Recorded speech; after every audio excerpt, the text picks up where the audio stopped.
শুরু হয়ে গেল ভূত এফএম। আপনাদের সবাইকে ভূত এফএমে আমন্ত্রণ জানাচ্ছি এবং আশা করছি যে যেখানে আছেন ভালো আছেন, সুস্থ আছেন। এবং আজকে ভূত এফএম শুরু করতে চাই একটা আমরা ইমেল দিয়ে, যে ইমেলটি আপনাদেরই পাঠানো ইমেল। চলুন শুনে আসি আমাদের আজকের প্রথম ঘটনা। হ্যাঁ রাসেল ভাই, এই ঘটনাটা অ্যাকচুয়ালি মানে আমার নিজের সাথে কিন্তু ঘটা। বেশি দিন হয়নি, মাসখানেক এরকম হয়েছে। আমি ঢাকার বাইরে যে কোনো একটা জায়গায় ছিলাম আর কি। তখন এনভায়রনমেন্টটা হচ্ছে ওই বাসার আশেপাশটা হচ্ছে খুব নীরব, এবং আমার ওই বাসার পাশেই একটা অনেক পুরনো গ্রেভিয়ার্ড আছে আর কি। তো রাতের বেলা যখন ঘুমাতে যাই, স্বভাবতই আমি ওখানে একা থাকি, কেউ নাই, তো একটু অস্বস্তি লাগে আর কি রাতে। অনেকেই বলে যে ওখানে থাকলে ঘুমাতেই পারতো না রাতে। তো আমি বেশ মানে এনজয় করি ব্যাপারটা, তারপর একটু কেমন অস্বস্তি লাগে। তো একদিন রাতে ঘুমাতে যাচ্ছি, তখন আপনার প্রায় 3:30 মানে তার হয়তো কিছুক্ষণ পরেই আপনার ফজরের আজান পড়বে আর কি। এরকম একটা সময় আমি শুয়েছি, এবং শুয়ে আপনি বাতি বন্ধ করে দিয়েছি, এবং আমি চিন্তা করছি যে মানে একটু মানে অস্বস্তি লাগছে। এর মধ্যে দেখলাম খুব একটা বাজে দুর্গন্ধ, মানে ভরে গেল ঘরটায় আশপাশ থেকে, মানে একটা মানে পচা, মানে কোনো কিছু পচে গেলে যেরকম গন্ধ আসে সেরকম একটা গন্ধ। তো জিনিসটা খুব অস্বস্তি লাগতেছিল যে হঠাৎ করে এরকম কেন গন্ধ আসবে। হঠাৎ আসার কথা না, এতক্ষণ তো খুব ভালো বাতাস বইছিল এবং অনেক মানে ন্যাচারাল এনভায়রনমেন্ট, আশেপাশে গাছগাছালি, সুন্দর বাতাস। তো আমি জানালাটা একটু মানে ছোট করে দিলাম, মানে বন্ধ করার কাছাকাছি নিয়ে আসলাম, তারপর আমি শুয়ে পড়লাম। তো যখন শুয়ে পড়েছি রাসেল ভাই, ঘুমাইনি তখনও, আমার তখনও মানে চেতনা আছে অনেক। এরকম সময় আমি হঠাৎ করে ফিল করলাম যে আমার মাথার মধ্যে কেউ টাচ করেছে। আচ্ছা, এটা হাতের ছোঁয়া। আচ্ছা, এটা কিন্তু খুবই আনইউজুয়াল একটা জিনিস, বিকজ ওই বাসায় কেউ নাই, আমি একা, এবং আমি প্রচন্ড রকমের আটকে উঠছি।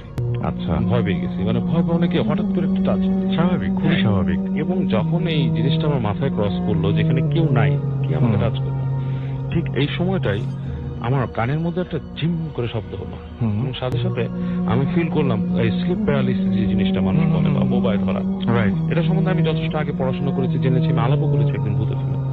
তো এই জিনিসটা আমি একদম মানে এক্সপিরিয়েন্স করলাম, এবং আমি সম্পূর্ণ জেগে থাকা অবস্থায়। আচ্ছা, এবং আমি নড়তে পারছিলাম না রাসেল ভাই, মানে it's like somebody is like taking control over my body. আচ্ছা, এরকম একটা ব্যাপার। তো আমি ভেতরে ভেতরে, তখন আপনি বুঝছেন যে আমার মাথায় কিন্তু তখনও কাজ করতেছে রাসেল ভাই, যে সেন্সটা, যে এই জিনিসটা কি হচ্ছে আমি বুঝতে পারছি, এবং চিন্তা করছি। তখন আমার একটা পুরনো কথা মনে পড়লো, অনেকেই বলতো, ডিয়ার লিসেনার, আজকের এই ইমেল এপিসোডটি বা ইমেল ঘটনাগুলো অত্যন্ত ভয়ঙ্কর হতে যাচ্ছে, কেননা প্রত্যেকটা ঘটনাগুলো বাছাই করে আপনাদের সামনে তুলে ধরেছি। আর আপনারা কিন্তু কয়েকটি ঘটনার পরে 2-3টি ইমেল এপিসোড শুনবেন, যেগুলো রাসেল ভাইয়া নিজে বলেছেন, এবং এই ঘটনাগুলো আমি বলবো মোস্ট পপুলার ঘটনা, অনেক কষ্ট করে বাছাই করা হয়েছে। আপনারা এই ঘটনাগুলো শুনবেন, যে ভৌতিক আর্টিস্টগুলো ঘটনা বলছে, এই ঘটনাগুলো তাদের জীবনের সাথে ঘটে গিয়েছে, এবং অনেক ইন্টারেস্টিং হতে যাচ্ছে ঘটনাটি। চলুন আমরা সরাসরি ঘটনাতে যাব। চ্যানেলে নতুন হয়ে থাকলে অবশ্যই চ্যানেলটিকে সাবস্ক্রাইব করবেন, আর প্রতিদিন যদি এরকম ঘটনা পেতে চান তাহলে অবশ্যই চ্যানেলের সাথে থাকতে হবে। চলুন 2 থেকে 3টি ঘটনা, 2টি ইমেল এপিসোড শুনে আসি। যে এরকম অবস্থায় যদি কেউ সাথে না থাকে, মানুষ মারা যায়। আচ্ছা, ঠিক এরকম মানে কন্টিনিউয়াসলি থাকলে, অনেকেই বলেছে আগে। তো এটা যখন আমার মাথায় কাজ করছে, নিজের মাথায় আমি নিজে চিন্তা করছি, অটো সাজেশনের মতো, যে আমি এটা হতে দিতে পারি না। রাইট, আমি তখন দোয়া পড়া শুরু করলাম। আপনি তখন চিন্তা করতে শুরু করলাম, এবং মনে মনে দোয়া পড়া শুরু করলাম, এবং দোয়াটা মুখ দিয়ে যে বের করবো আসলে মুখটা খুলতে পারছিলাম না, এবং অনেকক্ষণ চেষ্টার পর অফ এ সাডেন মুখ দিয়ে ধোঁয়াটা বেরিয়ে আসলো। মুখ থেকে আপনার প্যারালাইজ টাইপের, আমি চেষ্টা করছি অনেক ভোগানোর মতো, এবং আমি অনেক চেষ্টার পর এক সময় আমার মুখ থেকে বেরিয়ে আসলো দোয়াটা, এবং দোয়া বেরোনোর সাথে সাথে it's just like a magic, like আপনার ইলেকট্রিক শক দিয়ে কোনো কিছু ছেড়ে গেলে যেরকম লাগে, জাস্ট লাইক দ্যাট। এবং আমি উঠে বসলাম, বসে আমি দোয়া পড়লাম, দোয়া পড়ে সৃষ্টিকর্তাকে স্মরণ করলাম, এবং চিন্তা করলাম যে এই সময় চলে, এবং ঠিক সেই মুহূর্তটাই কিন্তু ফজরের আজান দিল। একদম ওই টাইমটাতে আমি যখন উঠে বসলাম, বসে দোয়া পড়লাম, তখনই কিন্তু ফজরের আজানটা দিয়েছে।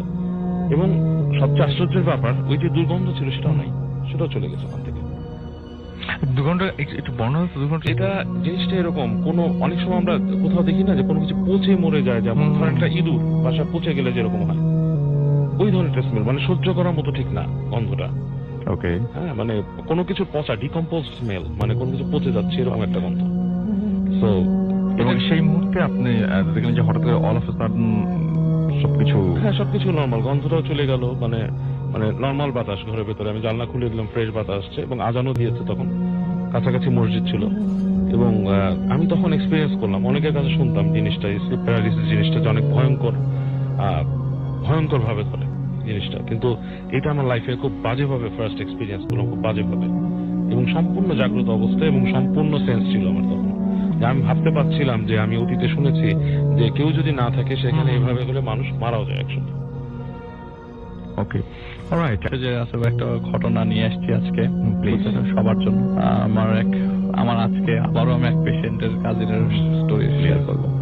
তিনি অস্ট্রেলিয়া থেকে আমাকে ঘটনাটা পাঠিয়েছেন আর কি। তো ওনার নাম সাথী। তো ওনার আরেকটা বান্ধবী ছিল হিয়া। তো 1998 সালে ওনারা একটা কলেজে, আমি নাম বলছি না, এই কলেজে ভর্তি হওয়ার পর উনি একটি হোস্টেলে ওঠেন। আচ্ছা, গার্লস হোস্টেলে, এইটি কলেজের পাশেই একদম। তো গার্লস হোস্টেলে ওঠার পর আজকে রাসেল ভাই আপনি আমার ঘটনা শোনেন নাই? না, আমি আজকে আরো ঘটনা শুনে।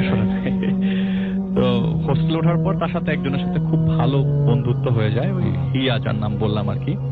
তো বন্ধুত্ব হওয়ার এক পর্যায়ে ওই হোস্টেলটি ছাড়ার জন্য মানে তাকে ডিসিশন নিতে হয় যে তাকে ওই হোস্টেল, সে আর হোস্টেলে থাকবে না। তো নতুন বাসা নিতে গিয়ে যখন ডিসিশন নিলেন যে নতুন বাসা নেবেন, তখন ওনার ফ্রেন্ডটিও তার সাথে ডিসাইড করে, সাথে আপুর তার, যে আমিও তোমার সাথে, আমি তোর সাথে থাকবো। তো সে বলছে আচ্ছা ঠিক আছে তাহলে বাসা খুঁজি। তো ওই এলাকাতেই তারা একটি বাসা পান। আসলে বাসার বর্ণনা ঠিক এইভাবে দিতে চাচ্ছি যে বাসাটি দোতলা ছিল এবং আশেপাশে গাছগাছালি ছিল। নিচতলায় একটি ভাড়াটিয়া ছিল, দোতলায় একটাই রুম ছিল, মানে একটাই মানে ফ্ল্যাট ছিল, কি দুটা রুম। একটা রুমে তারা থাকতেন আর একটা রুম খালি, কারণ স্টুডেন্ট মানুষ তো, আর তাদের গ্রামের বাড়ি হচ্ছে ময়মনসিংহ, পুরো পরিবার ময়মনসিংহে থাকে আর কি। তো সাথী আপু এবং তার যে ফ্রেন্ড ছিলেন তারা একটা রুম নিয়ে থাকা শুরু করে। ওখানে একটা বাথরুম আছে, একটি কিচেন আছে এবং পাশাপাশি একদম। তো ঘটনাটি আসলে কিভাবে শুরু হয় সেটি তিনি প্রপারলি আমাকে বলতে পারে নাই। তারপরও সে বলেছে যে যখন ঘটনাটি হয় ওটা ওই সময়টা এপ্রিল এবং মে এর মাঝামাঝি সময় হবে।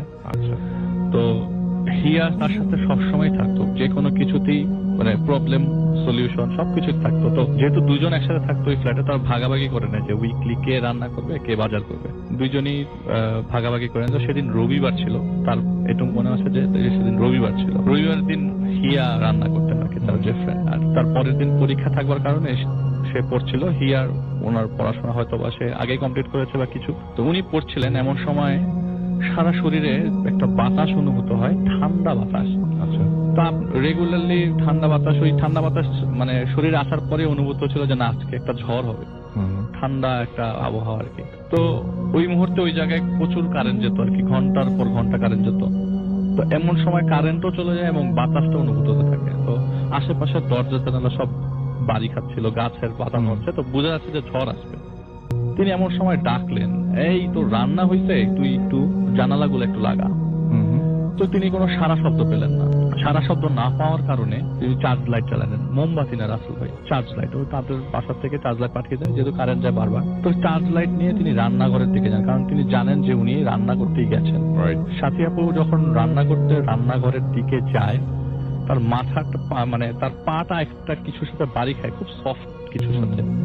সাথে সাথে তিনি চার্জ লাইটটি নিচে নামিয়ে দেখেন যে তার পায়ের পা একটি মাথার সাথে বাড়ি খেয়েছে, সেটি হচ্ছে তার ফ্রেন্ডের মাথা, এবং পুরো দেহটি যে জায়গায় পাতিল টাতিল থয়ে সেই জায়গায় পড়ে আছে। এইটা শোনার পর না কি উনি জাস্ট এতটুকু বলতে পারছে যে আমি ফিল করেছিলাম আমার পুরো বডিটা ঠান্ডা হয়ে গেছে, আমি আর কিছু মনে করতে পারছি না। যখন আমার জ্ঞান ফিরে তখন আমাকে হিয়াই পাশে ছিল। আমি ও অক্ষত অবস্থায় কিভাবে আমার কাছে আসে, আমি তো আমার পা দিয়ে এক্স্যাক্টলি ওই জিনিসটাই ফিল করেছি। অক্ষত অবস্থা আমাকে দেখাচ্ছে কি হয়েছে তোর। আমি ওকে সবকিছু বললাম যে আমি রাতের বেলা এগুলো দেখেছি। বলে আমি তো ওয়াশরুমে ছিলাম, আমি ওয়াশরুম থেকে বের হয়ে দেখি তুই রান্না করে পড়ে আছিস। তো জিনিসটা ওই দিন হওয়ার পরে তিনি ভালো করে বোঝান, ওই যে হিয়া ফ্রেন্ডটি ছিল তাকে ভালো করে বোঝান, তোর হ্যালুসিনেশন, তোর ভুল ধারণা। হয়তো ওই দিন কারেন্ট ছিল না, তোর কিছু মন হয়েছে, হয়তো বা তুই অন্য ধ্যানে ছিলি, পরের দিন এক্সাম ছিল, তোর মাথায় প্রেশার ছিল। কিন্তু উনি এই জিনিসটা মানাতেই পারে না যে আমি একদম চাক্ষুষ দেখেছি আমার পায়ের সামনে, হাত পায়ের সাথে তোর মাথাটাই বাড়ি খেত। বলে কি বলছিস, যা বলতে বল, আমার মাথা কিভাবে বাড়ি খাবে, সম্ভব না। যাই হোক, কনভারসেশনটা বেশি দূর আগায় নাই এবং তিনি মাথার মধ্যে পানি দিয়ে ওই দিন কিছুটা স্টেবল হলেও পরের দিন আর স্টেবল হতে পারে নাই রাসেল ভাই। ঘুম ভাঙে তার রাতে 2টার দিকে এবং গভীর রাত সেদিন। গভীর রাতে তার ঘুম ভাঙে এবং ঘুম ভাঙার পর মোস্ট অফ দ্য টাইম তিনি ওয়াশরুমের জন্যই প্রসিড করেন আর কি। তো ঘুম থেকে উঠে উনি লাইট জ্বালাতেই দেখলেন যে ওনার পুরো পাশে হিয়া শুয়ে আছে এবং পুরো ফ্লোর জুড়ে হাত যেরকম ভাবে নড়াচড়া করে, মানে হাত অনেকগুলো হাত নড়াচড়া করছে হাতগুলো। এইটা দেখে তিনি আবারও মনে করুন আবারও ওনার অবস্থা খুব খারাপ। ওনাকে ডেকে তুলেন, ডেকে তোলার পরে আর ওনার কিছু মনে নেই। আচ্ছা। তো পরের দিন উনি ওই যে পাশে ওনার যে ফ্রেন্ড ছিলেন হিয়া, উনি বলছেন যে তোর অবস্থা খুব খারাপ, আমি একজন হুজুরের কাছে তোকে নিয়ে যাব। হুজুরটি আমি প্লেসটি বলে দিই, উনি মিরপুর মাজার শরীফের ঠিক অপোজিট, নদীর অপোজিটে গুদারা ঘাটের অপোজিটে ওই কিছু একটা এরিয়াতে থাকতেন ওই হুজুরটি, যার কাছে ওনাকে নিয়ে যাবে আর কি। তো বলে আমাকে কিছু একটা কর, আমার অবস্থা খুব খারাপ, আমি যেসব জিনিস আজকে কালকে হচ্ছে আমার সাথে এগুলি খুব অ্যাবনর্মাল। আচ্ছা। তো ওই আপুটি মানে হিয়া আপুটি অনেক সাথী আপুকে ওনাকে নিয়ে গেলেন হুজুরের কাছে রাসেল ভাই। যে হুজুরের কাছে যেতে হলে তাকে 3-4 ধাপ পেরিয়ে যেতে হয়েছে। লাইক একজনের কাছে বলেছে, উনি আরেকজনের কাছে রেফার করেছে, আরেকজন আরেকজনের কাছে রেফার করেছে, আরেকজন আরেকজনের কাছে রেফার করেছে।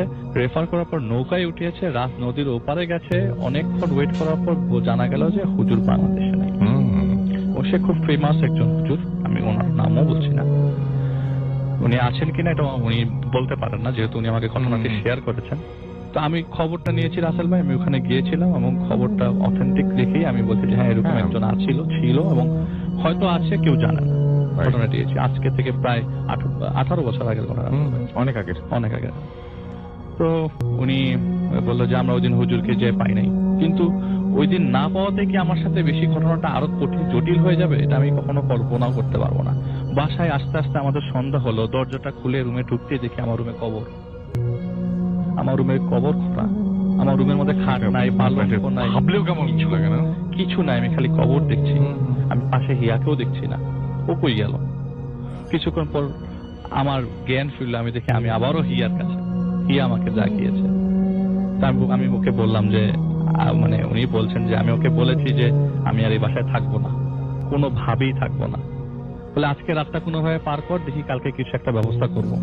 পরের দিন ওই বাসায় সাবলেট চলে আসে, একটা রুম খালি ছিল। সাবলেট চলে আসার পর ওনার মনের মধ্যে কিছুটা হলেও শঙ্কা গেলে যে আমার জন্য একা আছি, তো একাকিত্বর কোন একটা সুযোগ কেউ নিচ্ছে বা কিছু, আমি শিওর না। ওই দুইজন আসার পর ঠিক 3 দিন পরে, এক্স্যাক্টলি 3 দিন পরে ওই হুজুরের ইয়ার থেকে একটি ফোন আসে পাশের দোকানে। তখন রাসেল ভাই মোবাইল ফোনের অতটা প্রচলন ছিল না, আসছে নতুন করে। তো পাশে টেলিফোন নাম্বারটা ওই হুজুরের জায়গায় দিয়ে এসেছিল ওরা, যে উনি আসলে যেন ফোন দেয়। হুজুর গিয়েছিলেন পশ্চিমবঙ্গে, উনি ওখান থেকে আসার পরে ফোন দেয় যে আপনি আসেন এবং আমরা আপনার সাথে ইগারলি দেখা করতে চাচ্ছি। হুজুর হঠাৎ করে ইগারলি কেন দেখা করতে চাবে? আমি তো যে আমাকে দেখেও নাই হুজুর, সেটাই তো আমি জানি না কি হলো। হুজুর দেখা করার সময় দিলেন হচ্ছে বুধবার। মঙ্গলবার রাতের কথা রাসেল ভাই, আমার মঙ্গলবার রাতের কথা আমার নিজেরই জিনিসটা বলতে কেমন লাগছে। উনি বললেন যে আমি রাতে আমার ঘুম ভাঙলো এবং ঘুম ভাঙলে এমন অবস্থায় আমার গলাটা কেউ চেপে ধরেছে, হাতটা আসছে হাতের নিচ থেকে, আমি ছটফট করছি, আমি নড়তে পারছি না, ছটফট করছি, আমার গলাটা চেপে ধরছে। আমার মনে হয় এখনই দমটি বেরিয়ে যাবে। আমি পাশে হাত বাড়ি, মানে যে পাশে হিয়া সে পাশে আমার ডান হাত দিয়ে বারবার ধাক্কাচ্ছি, কিন্তু আমি হিয়াকে সাপোর্ট পাচ্ছি না, হিয়ার বডি ধরতে পারছি না। আমার বাম হাত দিয়ে আমি কোনো মতে কিছুক্ষণ পরে আমার ল্যাম্পের লাইটটি জ্বালালাম। ল্যাম্পটি জ্বলার পরে আর কেউ নাই। আমি পিছনে তাকিয়ে দেখি একটা হাত খাটের নিচে চলে গেল পিছন দিক দিয়ে। তো রাসেল ভাই যেটা উনি বললেন যে আমি এগুলি কখনো কল্পনা করি নাই, পাশের রুমে চলে যাই। ওই মুহূর্তে আমি হিয়াকে পাই নাই। ওই দিন রাতটা ক্রস করার পরে বুধবার সকালবেলা হিয়া আমাদের রুমে আসে এবং আমি ওকে পেইল অবস্থায় পেয়ে, এরকম অবস্থায় আমি কখনো ওকে পাই নাই, আমি কখনো ওকে দেখি নাই। এই অবস্থায় ওকে আমি কখনো, এত ফ্রেশ একটা মেয়ে হঠাৎ করে এরকম হয়ে গেল। আমি ওকে খুব জোরে ধাক্কা দিয়ে জিজ্ঞেস করলাম, তুই কই গিয়েছিলি? সে বলল চল আমার সাথে, আজকে বুধবার, আজকে হুজুরের কাছে যাব। সেই মেয়েটি তাকে আবারও একইভাবে একই রেফারেন্সে, তখন আর এত রেফারেন্স লাগেনি কারণ জায়গাটা তারা চিনে গেছে।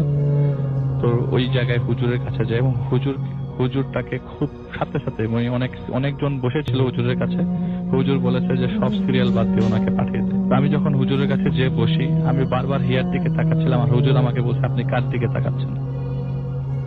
আমি বললাম যে মানে উনি বলছে যে আমি বললাম যে আমি আমার ফ্রেন্ডের দিকে তাকাচ্ছি। বলে আপনার ফ্রেন্ডের দিকে তাকান, আমি তো কাউকে দেখতে পাচ্ছি না। শোনেন, ওর দিকে তাকায়েন না। হুজুর বলছে যে ওর দিকে তাকায়েন না, আমার দিকে তাকান। আচ্ছা, আপনি যাকে দেখতেছেন তাকে সবাই দেখতে পায় না। আপনি দেখতে পাচ্ছেন, আমি জানি না রিজনটা কি, তবে আপনি যে বাসায় আছেন সেই বাসায় আমাকে একটু যেতে হবে। হয়তো আপনি সেই থ্রুটা নিয়ে আসছেন বা কিছু। তো ওই আপু বললেন যে আমি কিছু জানি না, আমি এখান থেকে চলে যেতে চাই, আপনি আমার চলে যাওয়ার ব্যবস্থা করেন। আমি যা দেখছি, যা আপনি বুঝছেন কিনা আমি জানি না। তো হুজুর বললে আপনি কি কি দেখছেন, তিনি সবকিছু বললেন। বলে কি আমি বুঝতে পারছি, আমি ওখানে থাকা অবস্থায় আপনার প্রেজেন্সটা এখানে টের পেয়েছিলাম, আপনি যেখানে এসেছিলেন আমি টের পেয়েছি। আমি সেই জন্যই আপনার সাথে দেখা করার জন্য বলেছি যে ঠিক আছে, সাথে সাথে ফোন দাও। মোস্ট ইম্পর্টেন্ট কথা হচ্ছে আমি আপনার এখানে যাব এবং আপনার প্রেজেন্স আপনাকে থাকতে হবে। বলে আমি থাকতে পারবো না। বলে আপনি যদি থাকতে না পান তাহলে আপনাকে সারা জীবন পস্তাতে হবে, আপনাকে ওই জায়গায় থাকতেই হবে। তো রাসেল ভাই উনি বললেন যে ঠিক আছে আমি থাকবো, আমার বাবাকে ডাকতে হবে। তো ময়মনসিংহ থেকে তার বাবাকে তিনি ডেকে নিয়ে আসলেন। ডেকে নিয়ে আসার পরে হুজুরও এখানে গেলেন এবং ওই দিন সন্ধ্যার দিকে ওখানে বললেন যে এই বাড়ির পিছনে আমি একটা জিনিস খুঁড়বো। একজন কোদাল, একজন দা নিয়ে আসলেন, মানে কাঁচি টাচি নিয়ে আসলো আর কি, কোদাল টোদাল নিয়ে আসলো এবং সাথী আপুর প্রেজেন্সে ওই কোদাল দিয়ে ওই বাড়ির পিছনটা খোঁড়া হলো এবং যেটি পাওয়া গেল সেটি হচ্ছে রাসেল ভাই দুটো হাত। এবং সাথে সাথে ওখানে পুলিশকে ডাকা হলো, কিন্তু ওখান থেকে যা সরার তিনি সরে গেছেন। সাথে হুজুর বলেছে আপনি এখান থেকে চলে যান, আপনাকে যেন আমি এই এলাকায় আর কখনো না দেখি। উনি বলেছে কেন এখানে হাত এসছে, কেন কি হয়েছে, কেন আমার গলা কেউ চাপ দিয়েছে, কেন আমি এত হাত দেখেছি, এগুলি আমি আলিফ ভাই আর কারো কাছে কখনো জানতে চাইনি। আমি অনেক দূরে আছি, আমি কখনো জানবো না। কিন্তু আমি ওই দিন যদি আমি না যেতাম, আমাকে ওইখানে হুজুর আলাদা করে বলেছে যে আপনি এসছেন ভালো হয়েছে, ওই দিন যদি আমি না যেতাম, ওই দিন যদি আমি না থাকতাম, তাহলে হয়তোবা আমি বারবার হিয়াকেই দেখতাম। ওকে, এটাই ছিল রাসেল ভাই ঘটনা। আচ্ছা, এই ঘটনাটা যদি আমরা একটা সামারি করি, জি, আসলে কি মনে হয় কেন এরকম হলো? হয়তো রাসেল ভাই আমি যেটুকু বলবো যে ওখানে হয়তো বা কেউকে মেরে ফেলা হয়েছিল। এই হাত দুটোর পিছনে লজিক থাকতে পারে, লজিক থাকতে পারে। ওনাকে সাপোর্ট করে, ওনার ঘাড়ে সাপোর্ট নিয়ে হয়তো হুজুরকে ডেকে নিয়ে এসে রিভিল করা। এই হাত দুটাই নিশ্চয়ই সেই হাত। উনি বলছে যে আমি আসলে এতটুকু খেয়াল করিনি কি হাত, কিন্তু আমার অবস্থা ওখানে হাতের তো অ্যাকচুয়ালি কঙ্কাল বেরো, দুটো হাতের কঙ্কাল এবং পুরো দুটো হাতটা আলাদা পলিথিনে বাঁধা, পলিথিনের ভেতরে ছিল হাত দুটো। সাথে সাথে হুজুর এই যে বললেন, এটা প্রচুর লোক জমে গিয়েছিল। যে হুজুর যে বললেন যে তোমাকে যেন কোনো এলাকায় কখনো না দেখি, এটা ব্যাপার হুজুরের এই কথাটার কখনো উনি বিশ্লেষণ চায় না, কিন্তু উনি বলেছেন যেটা যে আমি যতটুকু বুঝেছি হয়তোবা আমি এখানে আরেকটু আমাকে হয়তো আরো সাপোর্ট নিতাম, সেটাই আমাকে হয়তো আরো ক্ষতি করে অন্য কিছু ডেকে আনার, হয়তো কেউ জানতো না, এটা জানানোর জন্যই আমার সাপোর্ট নিয়েছে। হয়তো হুজুরই বের করতে পারতো সেটা, হিয়া কে ওনার তো অস্তিত্বই নাই, সেটাই কে এটা ওনার মানে সাবজেক্টও ছিল না, উনি সাথে ওনার একা থাকতো, কেউ বলতেও পারবে না যে ওনার সাথে কেউ আছে কি আছে না, আদৌ ছিল কিনা। হুজুর বলছে যে তুমি কার দিকে তাকিয়েছো, ও নাই কিন্তু তুমি ওর দিকে তাকাও, সেটাই আমার দিকে তাকাও, সেটাই তাই হবে। Thank you. আমরা চলে যাচ্ছি আমাদের পরবর্তী অতিথি তানভীর ভাইয়ের কাছে। আপনার ঘটনা শুনবো আমরা এবং শুনি আপনার ঘটনা। শুভ জন্মদিন বুথ এফএম, আজকে 6 বছর পার করলেন। তো আমি কামনা করছি যে এটি আরো কন্টিনিউ করবে এবং বিশেষ করে রাসেল ভাই আপনাকে এবং মাসুম ভাইকে শুভেচ্ছা জানাচ্ছি, কারণ এটা সম্ভব হয়েছে আপনাদের জন্য। এবং আমি জানি না আপনারা ডেডিকেট করেছেন কাকে আজকের এই জন্মদিনটাকে, তবে আমি বলবো যে এই ক্ষেত্রে সবচেয়ে বড় দাবিদার যারা, তারা হচ্ছে আমাদের যে শ্রোতা আছেন তারা। কারণ এই শ্রোতাদের এত পপুলার একটা এই প্রোগ্রামটা, এই শ্রোতাদের কারণে কিন্তু আসলে এই যাত্রাটা এত দীর্ঘ হচ্ছে এবং আরো বাড়বে। তো ধন্যবাদ যারা বুথ এফএম এর শ্রোতা। আজকে আসলে বাবু ভাই তার একটা পার্সোনাল এক্সপিরিয়েন্স শেয়ার করেছে, তো আমি হঠাৎ করে আমার মনে হলো যে আসলে এতদিন আমি শেয়ার করেছি আমার যারা ক্লোজ যারা আছে বা আমার সাথে যারা আগে তাদের ঘটনা শেয়ার করেছে, আমি আজকে আমার একটা ছোট্ট একটা ঘটনা আমি শেয়ার করবো। এটা আমি আসলে কখনো কাউকে বলিনি। তার একটা কারণ আছে যে পারিবারিক কিছু ইস্যুজ আছে। তো আসলে আমার হোম টাউন হচ্ছে টাঙ্গাইল। আমাদের যে বাসাটার যখন 3 তালা করা হলো, বাসাটা একটু মানে পুরনো আমলের বাসা। এটা ঘটনাটা আপনার 94-95 দিকে। তো 3 তলাটা আমাদের বাসা প্রায় 4000 স্কোয়ার ফিটের উপরে একটা বাসা, একটা ইউনিটের। তো অনেক বড় বাসা। তো আমি তখন ইন্টারমিডিয়েট পড়ি, আমি বললাম যে আমি উপরে শিফট হব। তো আমার আব্বু বললো যে ঠিক আছে, তুমি কি একা থাকতে পারবে কিনা। তো আমি বললাম যে না, অসুবিধা হবে না। তো দরজা জানলা সবই হয়েছে, ইলেকট্রিক লাইনও আছে, কিন্তু ফ্লোরটা তখনও করা হয়নি। তো আমি একটা রুমের মধ্যে থাকি, আর পুরো 3 তলাটা খালি, একদম পুরো 3 তলাটা খালি। তো আমি মাঝে মাঝে মানে প্রায় প্রতিদিন রাত্রেবেলা আমি একবার ওই ছাদের মধ্যে শব্দ পেতাম, যে ধুপ ধুপ ধুপ ধুপ শব্দ পেতাম। আমি অনেক দিন খুঁজেছি যে এই শব্দের উৎস কোথায়, আমি কখনো পাইনি। তা আমি আবার এটা চিন্তা করলাম যে আমি কি বাসার কারোর সাথে শেয়ার করবো কিনা। তা আবার চিন্তা করলাম যে শেয়ার করলে তো আমাকে থাকতে দিবে না। মানে একা থাকার, ওই বয়সে একা থাকার, একটা রুমের মধ্যে একটা ইয়ের মধ্যে থাকার মজাটাই আলাদা। আমি যখন যা খুশি করছি, পড়াশোনা করছি, এটা করছি সেটা করছি। তো আমি শব্দ পেতাম, শব্দগুলো আমি আমি ছাদে রাত্রেবেলা 12টা-1টার দিকে ছাদে যেয়ে ঘুরেছি, বাসার আশেপাশে আমি ঘুরেছি যে কোথা থেকে শব্দটা আসে, আমি কোথাও কখন ট্রেস করতে পারি। তো একদিন রাত্রেবেলা আমি শুয়ে আছি, তখন ধরেন 12টার দিকে আমি ঘুমিয়েছি, 2টা-3টা বাজে। আমি মানে সময় জানি না, আমি আবার একটু অন্ধকারে ঘুমাই, মানে লাইট জ্বালিয়ে বা ই করে আমি পছন্দ করি না। তো আমার ওই ডাবল বেড, তো ডাবল বেডে সাধারণত একটা মানুষ আর কতটুকু জায়গা লাগে, তো এক পাশ খালি আছে। আর আমার মাথাটা বালিশ, আমি একটু উঁচু বালিশ ইউজ করি, মাথাটা হচ্ছে আপনার ঠিক বেডের থেকে বের হয়ে গেছে। তো হঠাৎ করে আমার মানে আমি ঘুমাচ্ছি, হঠাৎ করে আমার সিক্স সেন্স কাজ করলো যে আমার বিছানা মানে আমার ঠিক পাশে কে যেন শুয়ে আছে এবং সে যেন উঠে বসলো। তো একটা মানুষ শুয়ে আছে, উঠে বসা যে মুভমেন্টটা, যে বিছানার মধ্যে যে একটু শব্দ হওয়া বা একটু, আমি স্পষ্ট টের পেলাম। আমি টের পাওয়ার সাথে সাথে আমার মাথার মধ্যে আমি মানে আমার পাশে তো কেউ নেই, কিন্তু উঠে বসলো কে। তা আমি চুপ করে একদম ফ্রিজ হয়ে গেছি। তা আমি দেখলাম যে সে আবার বেডের থেকে উঠে দাঁড়ালো। যখন দাঁড়িয়েছে তখন কিন্তু বেডটা আপনার একটা ভারমুক্ত হলো, যে মানে একটা মুভমেন্ট, এটা আমি স্পষ্ট আমি টের পেলাম। তা আমার মাথার মধ্যে আমি ঘুরছে যে আমি প্রচন্ড ভয় পেয়েছি, এখন আমি কি করবো, একদম শরীর একদম পুরো শক্ত হয়ে আছে। এই মোমেন্টে দেখলাম যে আমি মানে চোখ বন্ধ করে আমি টের পাচ্ছি যে সে কি করলো, আস্তে করে উঠে যখন দাঁড়িয়েছে, দাঁড়ানোর পরে আস্তে আস্তে আস্তে আস্তে আস্তে সে আমার পেছনে আসছে। পেছনে আসার পরে ঠিক আমি কিন্তু বললাম যে আমার বালিশটা উঁচু, মাথাটা বেডের থেকে বাইরে, একটু বাইরে আছে, ঠিক আমার মাথার কাছে এসে দাঁড়িয়ে। মাথার কাছে যখন এসে দাঁড়িয়েছে, তার যে নিঃশ্বাসটা আমি টের পাচ্ছি। আমার কপালের দিকে যে গরম বাতাসটা আছে, সেই বাতাসটা টের পাচ্ছি, এবং তার পেটটা যে নিঃশ্বাসের সাথে সাথে আপনার আপ ডাউন করছে, সেটা আমি একদম সুস্পষ্ট ভাবে আমার চুলের মধ্যে আমি টের পাচ্ছি। আমি তো প্রচন্ড ভয়, এখন আমি কি করবো, আমি চিন্তা করলাম যে এখন আমি মানে এই ভয়টা কাটানোর জন্য আমি কি করবো। আমি কিছুক্ষণ চিন্তা করে বললাম যে একটাই মাত্র উপায় আছে, সেটা হচ্ছে লাইট জ্বালা। আমি যদি লাইট জ্বালাতে পারি তাহলে হয়তো বা আমি মানে এখান থেকে রেস্কিউ পাবো। এখন লাইট যে জ্বালাবো, লাইট তো ধরেন সুইচ বোর্ডটা একটু উপরে, আমার পাশেই সুইচ বোর্ডটা উপরে। আমি একটা লাফ দিয়ে আমি সুইচ বোর্ডে চিন্তা করলাম যে কোন সুইচটা, কারণ লাইটে তো অনেকগুলো সুইচ বোর্ড আছে, ফ্যান আছে, আমি সবগুলো সুইচ একবারে দিয়ে দিই। একবারে দিয়ে যাওয়ার পর দেখি যে না, কিছুই না। এরপরে আমি আরো মানে আমি এরপরে ঠিক আমি কখনোই আপনার হচ্ছে লাইট অফ করে আমি আর ঘুমাতাম না, আমি সবসময় লাইট জ্বালিয়ে ঘুমাতাম। তখন আমি মাঝে মাঝে টের পেতাম যে আপনার হচ্ছে যে জানলা দিয়ে আমি দেখতাম যে কেউ একটা শ্যাডো আপনার মুভ করছে। তা আমি যেহেতু মানে তখন হচ্ছিল ইয়াং, মানে এই ভয়টা, আর আমি তখন বললাম যে দোয়া টোয়া পড়ে সবসময় ঘুমাতাম। কিন্তু আমি কখনোই নেভার এভার আমি এটা আমার প্যারেন্টস এর সাথে বা কারোর সাথে আমি কখনো শেয়ার করিনি যে এটা হ্যালুসিনেশন কিনা, আমি জানি না। বাট হ্যালুসিনেশন হলে আমি যে ছাদের উপরে যে ধূপ ধূপ শব্দটা আমি কিভাবে, এটা তো আমার হ্যালুসিনেশন না, কারণ আমি অনেকবার ট্রেস করেছি, আমি কখনোই পাইনি।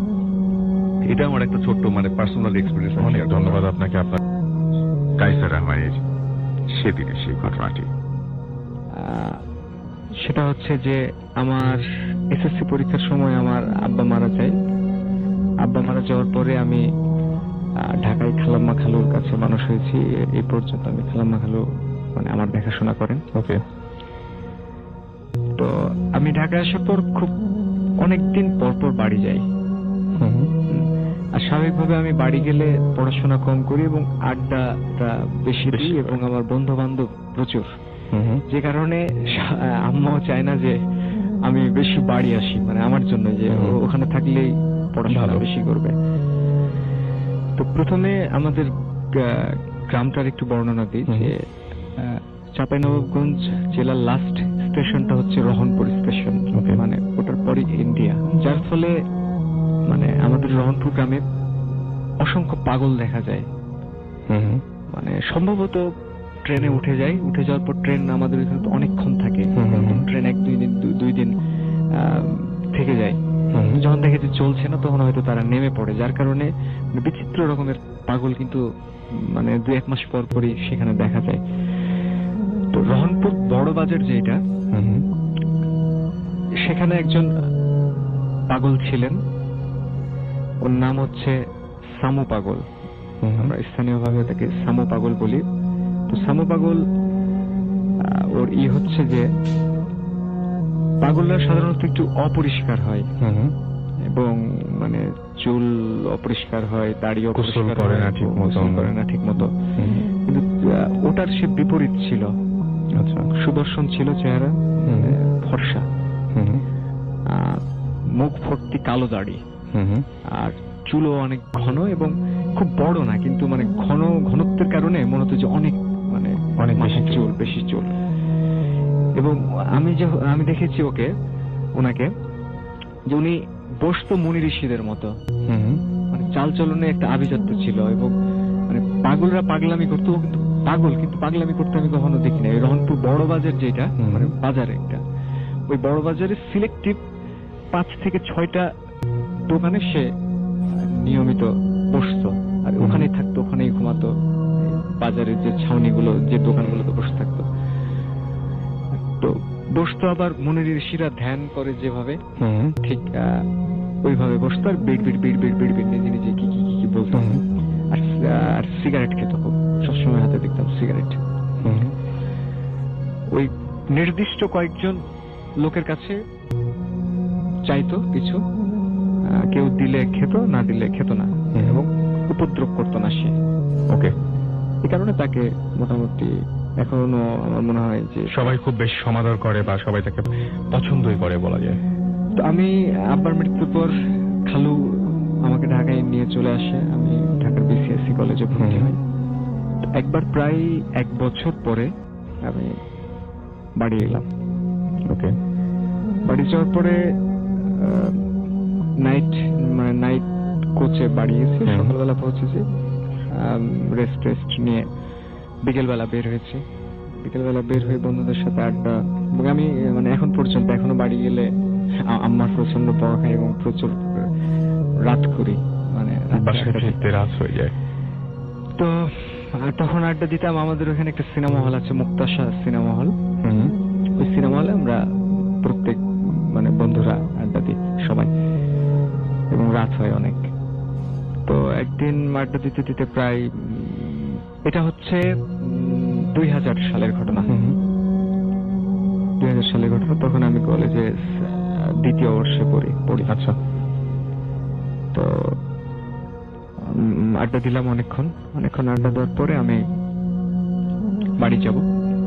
রহনপুরের সবচাইতে সুন্দর এবং বড় কবরস্থানটা হচ্ছে খোয়াড় এলাকায়। খোয়াড় মানে ওইখানে এক সময় খোয়াড় ছিল, মানুষজন বসবাস কম ছিল, ওই গবাদি পশু, গরু ছাগল, যে জেলখানা যেটা, আচ্ছা, সেটা খোয়াড়। তো এই জন্য ওই জায়গাটার নামকরণ খোয়াড়।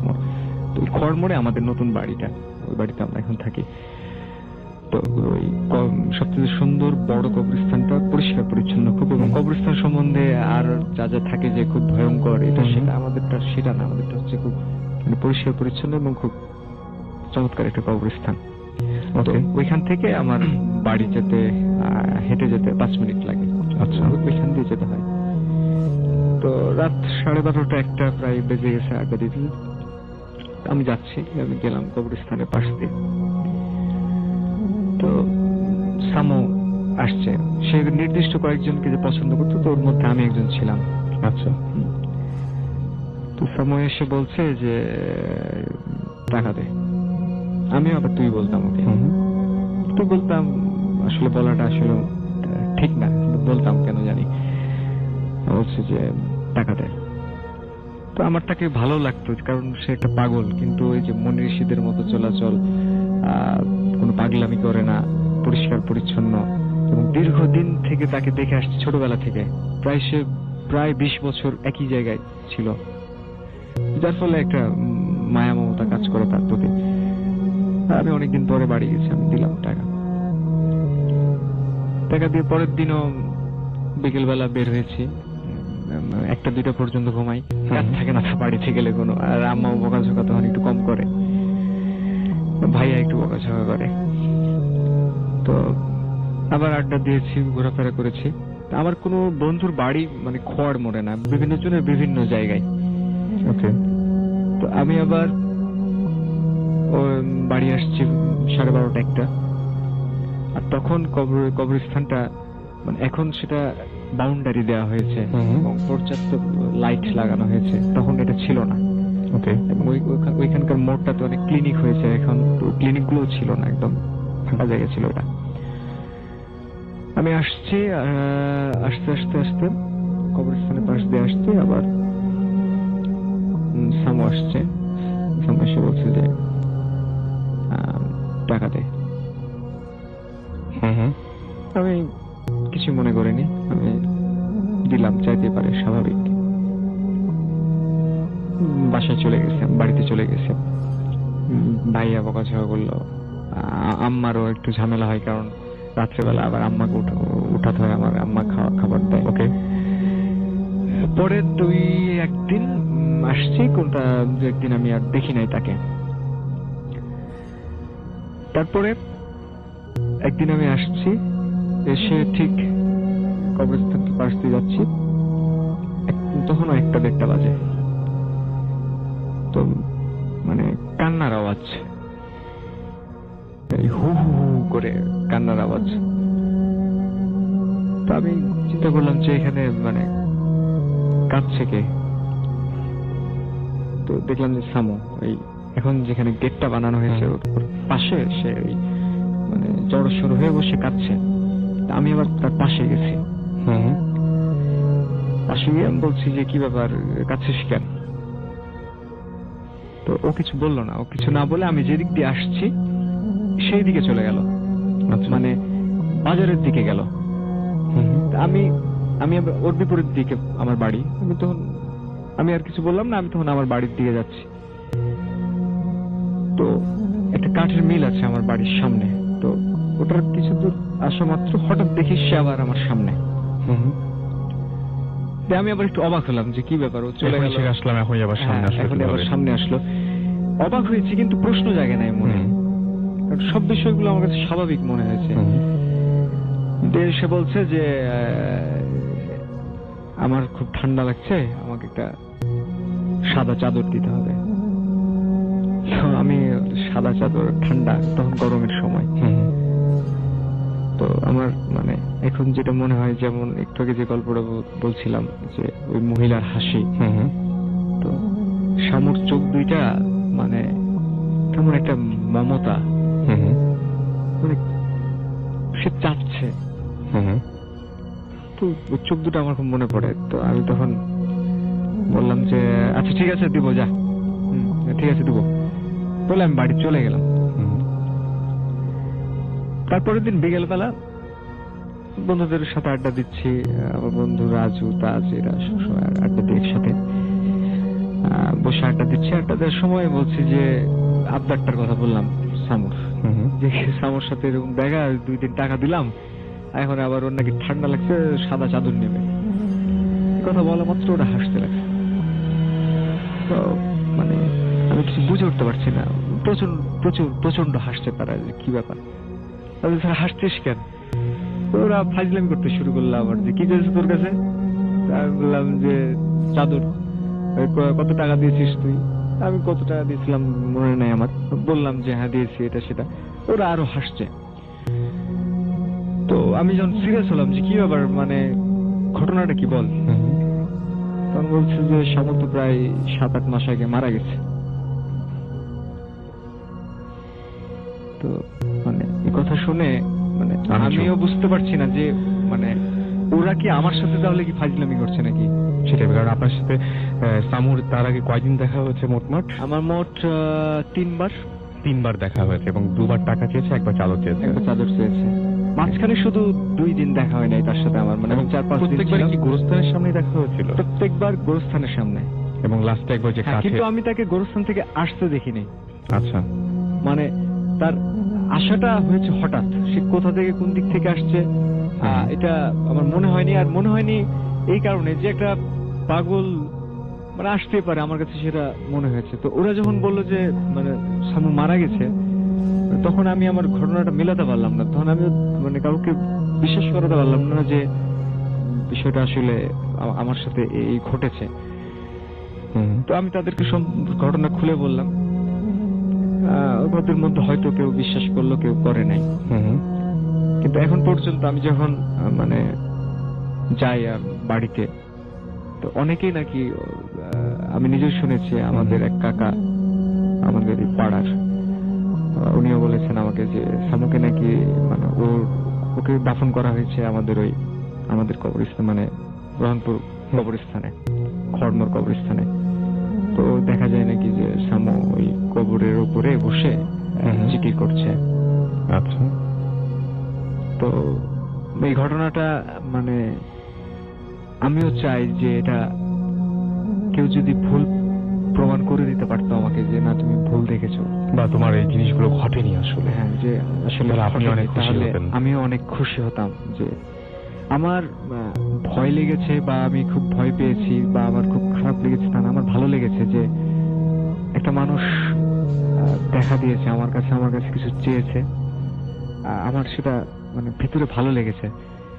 কিন্তু যখন মানুষ বলে যে না এসব কিছু না, এটা তুমি ভুল দেখেছো, এখন দেখেছি তো আমি, বুঝবেন আপনি মানে একদম আপনি কি করে বুঝবেন যে আমি ভুল দেখেছি না ঠিক দেখেছি? দেখেছি তো আমি, এবং আমি দেখেছি, আমি সামুকে দেখেছি এবং সে এসেছে। এবং আমিও চাই যদি কেউ এটা প্রমাণ করে দিতে পারে যে না আসলে তুমি দেখোনি, কারণ আমার কাছে তো এখন এটা রহস্য হয়ে আছে যে কেন আপনি একদমই বিলিভ করতেন না ব্যাপারগুলো যে এরকম হতে পারে বা এই ধরনের না কিছু। সুতরাং এমন না যে মানে একটা জিনিস পরপর 3 বার ঘটেছে আপনার কাছে, হ্যাঁ, এবং আপনি জানতেন না যে এই লোকটা জীবিত না মৃত। হ্যাঁ আমি জানতাম না, কারণ হচ্ছে যে একটা পাগল বেঁচে আছে না মারা গেছে এটা একটা কারো কাছে না, বন্ধুদের আড্ডার ভিতরে এটা একটা কোনো ইম্পর্টেন্ট বিষয় না। তো যখন আমি শুনলাম যে প্রায় 7-8 মাস আগে সামু মারা গেছে, তখন মানে আমি ঠান্ডার হয়ে গেছেন যে এটা কিভাবে সম্ভব হলো। আমি কি বলবো, আমি বোঝাতে পারছি না যে এটা কি করে সম্ভব। যদি আসলে প্রত্যেকের জীবনে এরকম একটা করে ঘটনা ঘটতো তাহলে হয়তো বোঝানো যেত যে না ভাই যা দেখেছি, মানে এটা বলে বোঝানো যাবে। তিনি আমাদের সাথে একটা চমৎকার ঘটনা শেয়ার করেছিলেন, আমরা সেই ঘটনাটি শুনে আসবো। চলুন শুনে সেই ঘটনাটি। Stay tuned radio 40 and don't stop the 50। আসসালামু আলাইকুম লিসেনার্স, রাকিব রেহান বলছি। আমি এখন যে ঘটনাটি শেয়ার করব সেটা আমাকে পাঠিয়েছেন মামুন আব্দুল্লাহ ভাই, বাগেরহাটের ফকিরহাট থেকে। তো আমি তার ভাষার মধ্যে ঘটনাটি শেয়ার করতেছি। ঘটনার সময়কাল ছিল 1920 থেকে 1925 সালের মাঝামাঝি কোনো একটি সময়ে। ঘটনাটি যার সাথে ঘটে তিনি তার বড় দাদু, নাম গফুর মিয়া, পেশায় ছিলেন একজন মাঝি। তো গফুর মিয়ার আসলে সাহসের কোনো কমতি ছিল না, তিনি রাত বেরাত খেয়া বেড়াপড় করতেন, ভালো মাছও শিকার করতেন। গফুর মিয়া মাঝিও হয়, তার পরিবারে বেশ আসলে অভাব ছিল। অভাব অর্জনের সংসারে তিনি একাই উপার্জনক্ষম ব্যক্তি। গফুর মিয়া একটা সময় সিদ্ধান্ত নেন যে তিনি খেপারে পাশাপাশি রাত্রেবেলা মাছ ধরবেন। তো যেভাবে সেই গ্যাস পরদিন থেকে জাল নিয়ে তিনি সন্ধ্যা অবধি নৌকা খেপারে পার করতেন এবং সন্ধ্যা শেষে গভীর রাত অবধি তিনি নদীতে মাছ শিকার করতেন। তো একদিন তেমন প্রতিদিনকার মতো তিনি মাছ শিকার করছিলেন আসলে নদীতে। চারিদিকে নিস্তব্ধ পরিবেশ, উপরে চাঁদের আলো।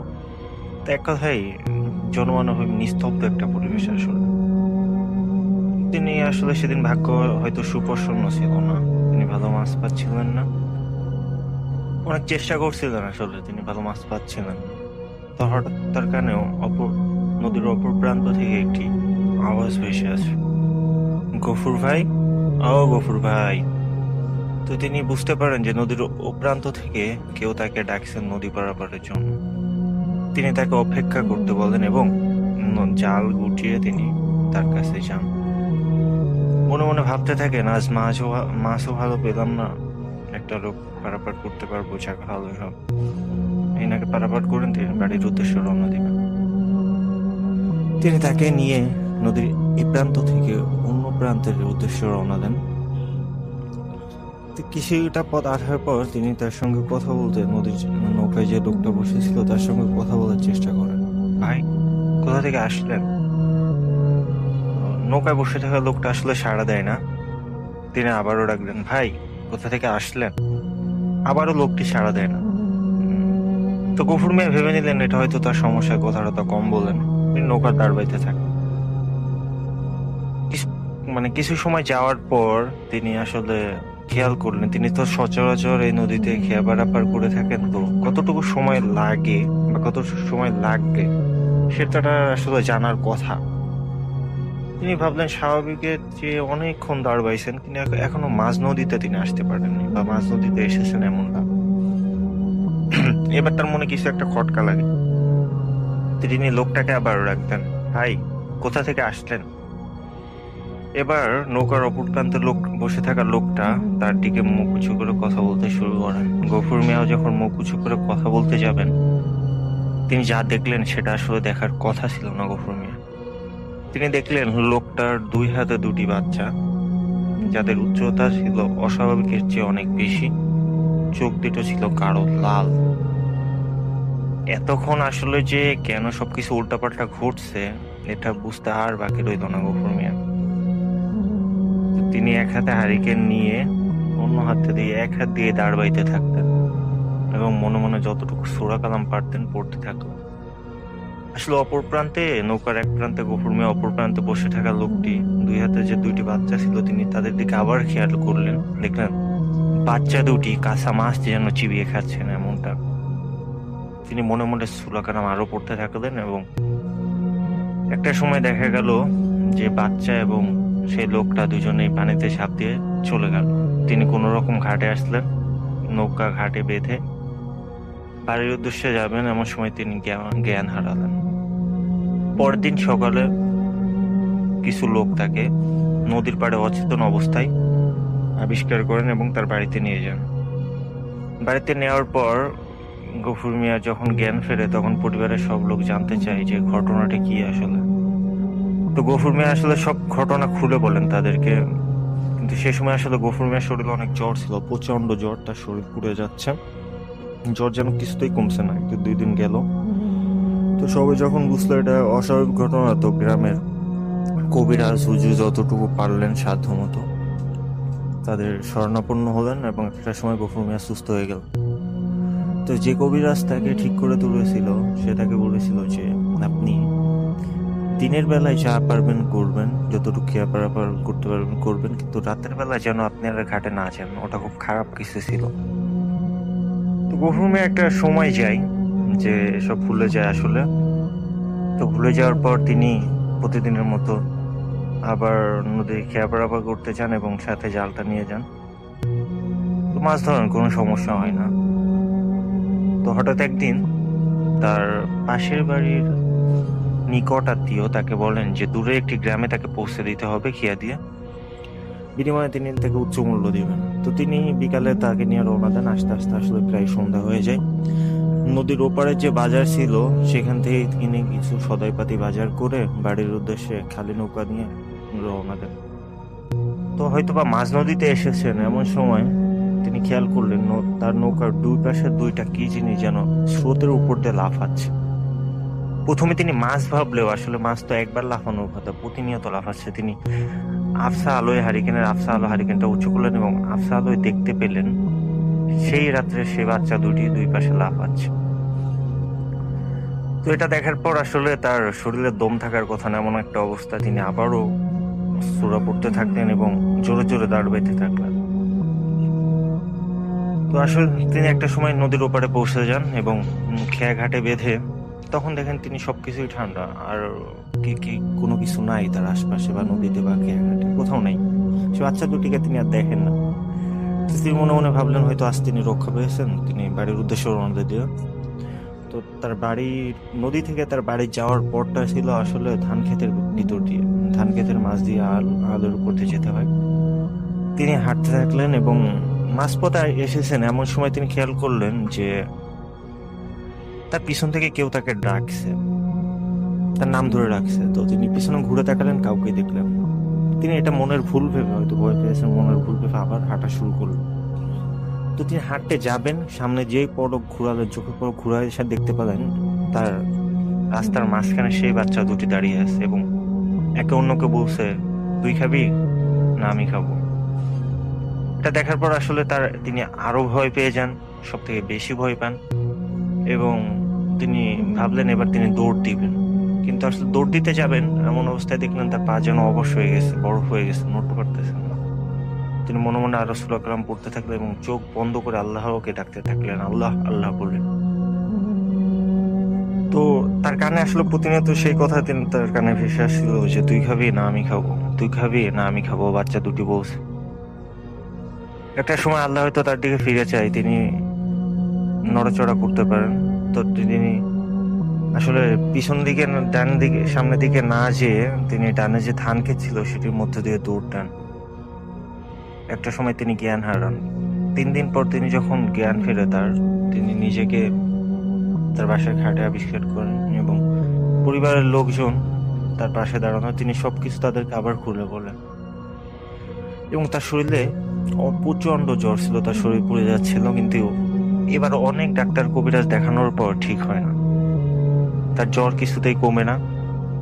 যতটুকু সাধ্য ডাক্তার কবিরাজের কাছে যান, কিন্তু তার জ্বর কিছুতেই ঠিক হয় না এবং কিছুদিন পরেই গফুর মিয়া মারা যান। তো এভাবে একটি মৃত্যুর মধ্য দিয়ে আসলে ঘটনাটি শেষ হয়, যেটা আমাকে মামুন আব্দুল্লাহ ভাই বাগেরহাট থেকে পাঠিয়েছেন। ধন্যবাদ তাকে এবং ধন্যবাদ সকল লিসেনারদেরকে।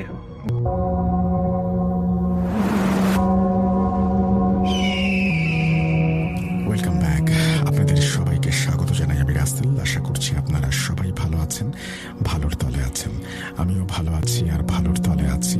চলে যাব আরো একটি ঘটনায়, যদি ভালো লাগে সাথে থাকবেন। আসসালামু আলাইকুম লিসেনার্স, আমি রনি মিরপুর থেকে আসছি, মিরপুর 1। জি, আজকে যে ঘটনাটি বলবো সেটি আমাদের অফিসের এক ভাইয়ের কাছ থেকে শোনা। জি। সো সে যেভাবে বলছে আমি ঘটনাটি সেভাবেই বলছি।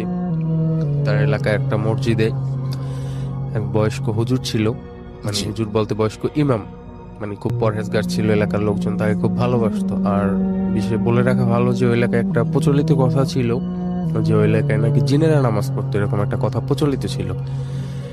একদিন এরকম এক জিনে হুজুরের সাথে এসে দেখা করে, মানে একাকি, তাকে ভালো লাগে, এসে দেখা করে, সরাসরি পরিচয় দেয় যে আমি জিন, আপনাকে খুব ভালো লাগছে, আপনার পিছনে অনেকদিন নামাজ পড়ছি, আপনার সাথে বন্ধুত্ব করতে চাই। এরকম বলার পর দেখা যায় হুজুরের সাথে খুব একটা গুড রিলেশন হয়ে যায়, তার ওঠা বসা, খুব একটা ভালো সম্পর্ক। এমনকি হুজুরে তাকে তার নিজ বাড়িতে পর্যন্ত নিয়ে যায়। এরকম এভাবে খুব ভালোই চলছিল। খুব ভালো চলার পর ঘটনাটি শুরু হুজুরে যখন মারা গেল, তখন হুজুরে মারা যাওয়ার পর হলো আসল ঘটনাটি শুরু। হুজুরের 3 ছেলে 1 মেয়ে ছিল। মানে ঘটনাটি শুরু হয় হুজুরের মেয়ের সাথে, আসলে ছোট মেয়ের সাথে। ছোট মেয়েটা খুব মানে মোটামুটি চঞ্চল প্রকৃতির ছিল, কিন্তু খুব পরহেজগার ছিল, যেহেতু হুজুরের মেয়ে, বা নামাজ রোজা এইসব করতো এরকম। কিন্তু বিশেষ মানে কিছুদিন পরে তার মধ্যে বিশেষ কিছু পরিবর্তন লক্ষ্য করা দেখা যায়। যেমন সে মানুষের সাথে তেমন একটা কথা বলে না, বা একাকী থাকাটা পছন্দ করে, এরকম একটা দেখা যায়। কিন্তু বিষয়টি প্রথমে তার ফ্যামিলি অতটা গুরুত্ব দেয় না, যে স্বাভাবিক হয়তোবা। কিন্তু আসল ঘটনাটি যখন ঘটে, মানে হঠাৎ করে সে একদিন মানে তাকে খুঁজে পাওয়া যাচ্ছে না, এরকম একটা চারিদিক খোঁজাখুঁজি, তার আত্মীয় স্বজন প্লাস মানে সব দিকে খোঁজা হয়, কিন্তু মানে তার কোনো হদিস পাওয়া যায় না। ফ্যামিলি অনেক কিন্তু অনেক খোঁজাখুঁজির পরও তাকে পাওয়া যায় না। 3 দিন পরে মানে হঠাৎ করে সে কোথা থেকে যেন মানে নিজেই বাড়িতে আসে। বাড়িতে আসার পর লোকজন মানে ভিড় জমায়, আশেপাশের লোকজন কান্নাকাটি করে, তাকে জিজ্ঞেস করে যে আসলে তুমি কোথায় গেছিলা বা কি হয়েছিল তোমার সাথে, বিষয়টা কি। এরকম জিজ্ঞেস করার পর বা কোনো উত্তর নেই, মানে একাকী থাকা পছন্দ করে, মানে একাকী এরকম। তো তারা এক হুজুরের শরণাপন্ন হয়। হুজুরে এসে বলে রীতিমতো, যেরকম হুজুরে বলে যে তার সাথে জিনে আসর করছে বা এই টাইপের একটা কিছু, যা দেওয়ার আর কি প্রচলিত অনুসারে দিয়ে যায়। বাট তাতে তেমন কোনো কাজ হয় না। এরকম মানে এরকম ঘটনা অহরহ ঘটেই চলতেছে। যেমন একাকী হয়ে গেছে, আরো শরীরের অবস্থা খারাপ হয়ে যাইতেছে, প্লাস মানুষের মধ্যে থাকে না, এরকম এরকম একটা দেখা যাচ্ছে। মাঝে মাঝে দেখা যায় যে 2-1 দিনের জন্য তাকে খুঁজে পাওয়া যায় না। এরকম ঘটনাটা মানে কমন হয়ে গেছে একটা পর্যায়ে।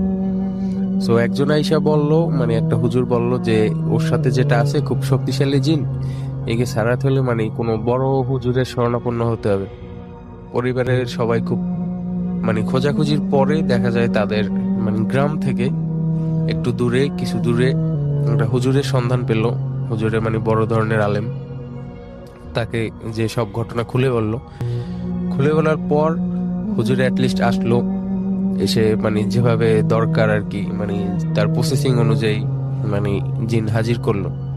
হাজির করার পর মানে সে সালাম দিল, সালামের উত্তর দিল। তারপর হুজুর যখন জিজ্ঞেস করলো যে তোমার মানে কি ব্যাপার, যে মেয়েটার উপর তুমি কেন এরকম নির্যাতন করতেছো বা কেন এরকম করতেছো, তখন জিনটা খুলে বলে যে আমি এই মসজিদে নামাজ পড়তাম, তো ওর বাবার সাথে আমার সাথে খুব একটা মানে ভালো সম্পর্ক হয়ে যায়। আমি ওর বাসায় আসছি, আমি ওর বাসায় যখন আসছি তখন ওকে আমার ভালো লাগে। আসলে আমি ওকে বিয়ে করতে চাইতেছি, কিন্তু ওকে আমি ছাড়বো না।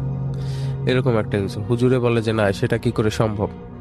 অনেকক্ষণ কথা কাটাকাটির পর শেষ পর্যায়ে যেতে রাজি হয়।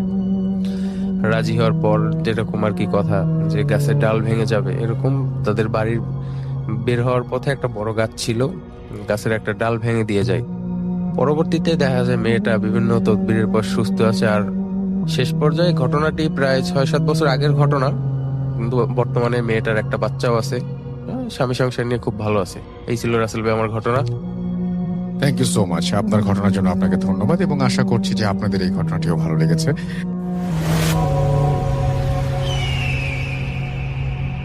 আরো একটা ঘটনায় চলে যাব আমরা, এবং এই ঘটনাটা একটা অডিও ক্লিপ।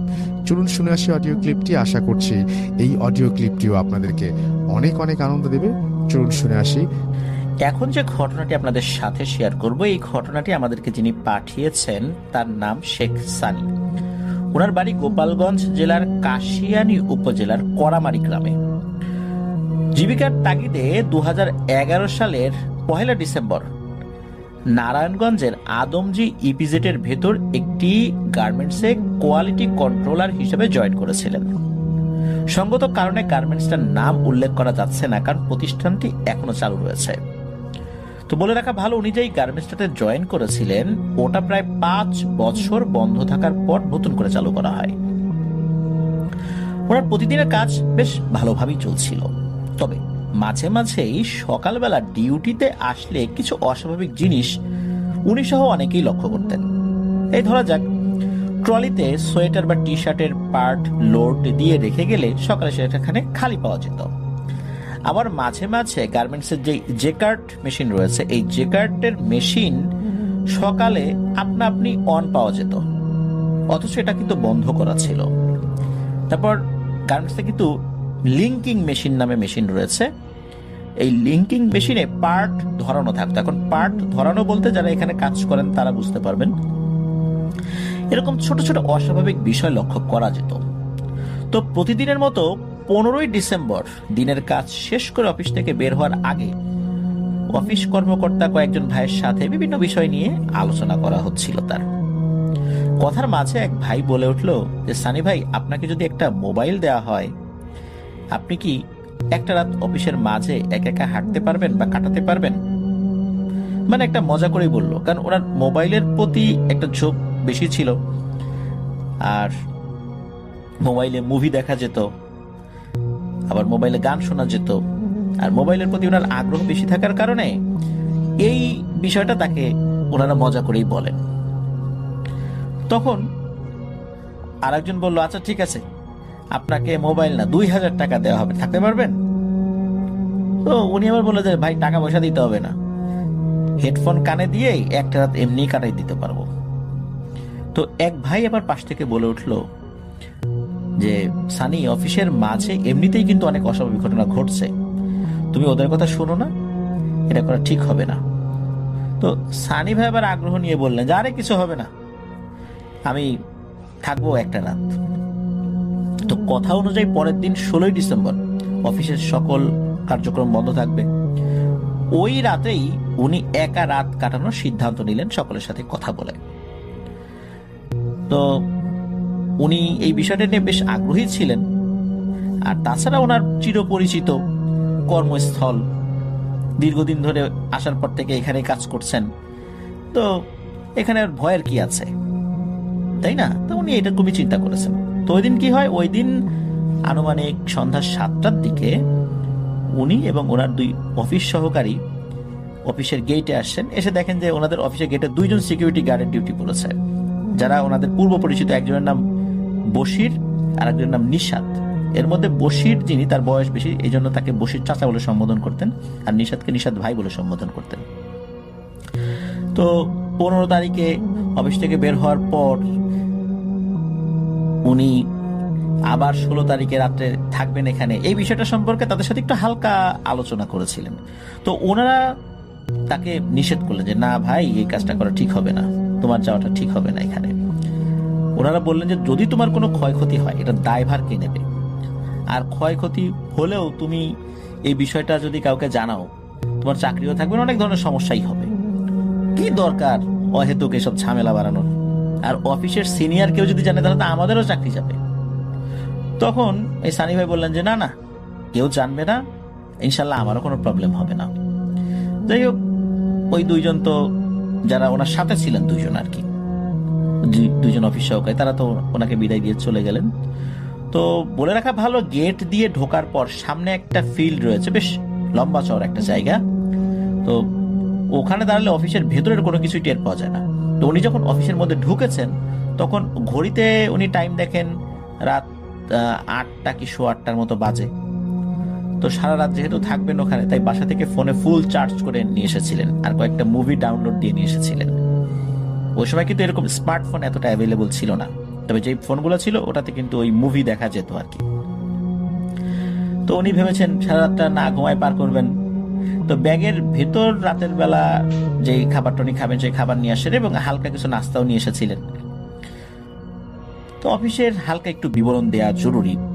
ওই অফিসের নিচের ফ্লোরে প্রথম যেটা আর কি, প্রথম জেকার্ট, তারপর লিঙ্কিং শেষে ফিনিশিং সেকশন, তারপর দোতলায় উঠে বাম দিকে অফিসের মসজিদ, যেখানে সবাই নামাজ আদায় করে, আবার ডান দিকেও জেকার্ট।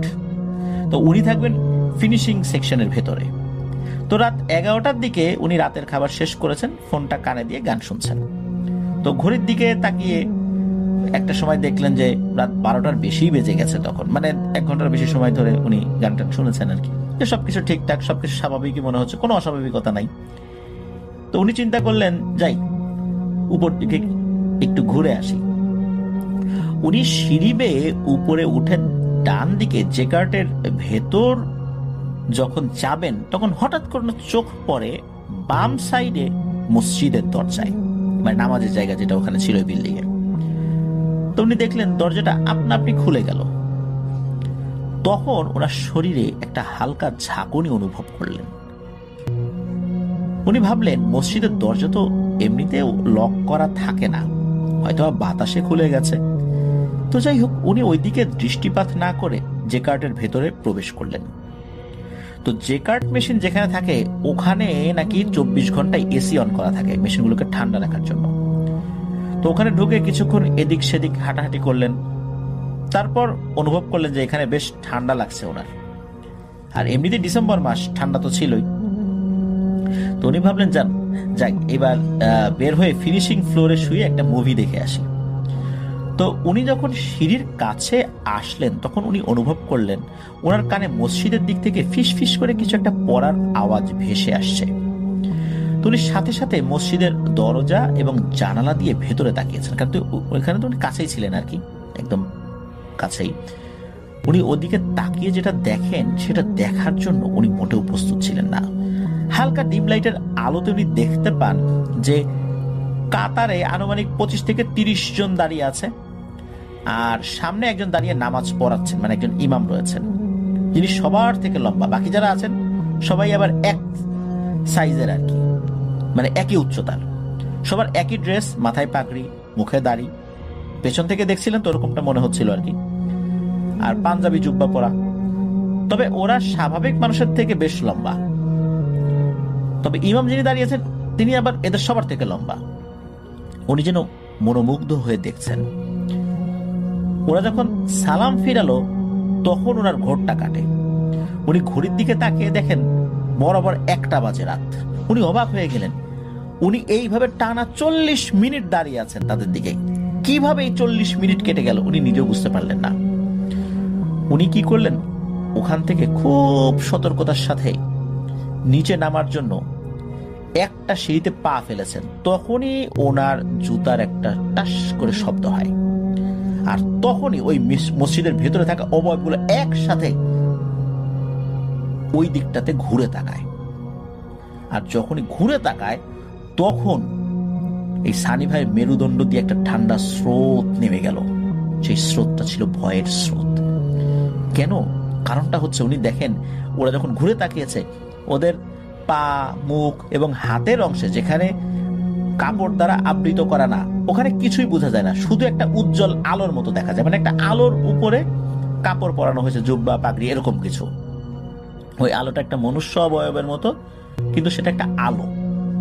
তো উনি কোনোভাবে নিজেকে সামলে নিয়ে এই জেকার্টের ভেতর দিয়ে বের হওয়ার জন্য চেষ্টা করলেন। উনি ভাবলেন জেকার্টের ভেতর দিয়ে লিঙ্কিং পার হয়ে ফিনিশিং এ গিয়ে বসবেন।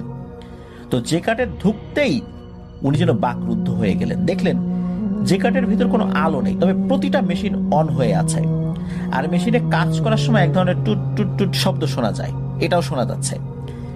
একটা সিরিয়ালে আনুমানিক 50 থেকে 60টা মেশিন রয়েছে, এমন 15টা সিরিয়াল রয়েছে। আর জেকার্ট মেশিন কন্ট্রোল করার জন্য একটা ইলেকট্রিক ডিসপ্লে থাকে। কোনোটার ডিসপ্লে 5 ইঞ্চি, কোনোটা 6 ইঞ্চি, আবার কোনোটার আরো বড় হয়ে থাকে।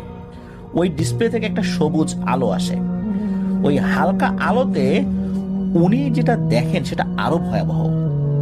উনি দেখলেন 5 থেকে 6টা মেশিন পর পর একটা মানুষের মতো অবয়ব দাঁড়িয়ে আছে এবং একে অপরের সাথে কি যেন বলা বলি করছে।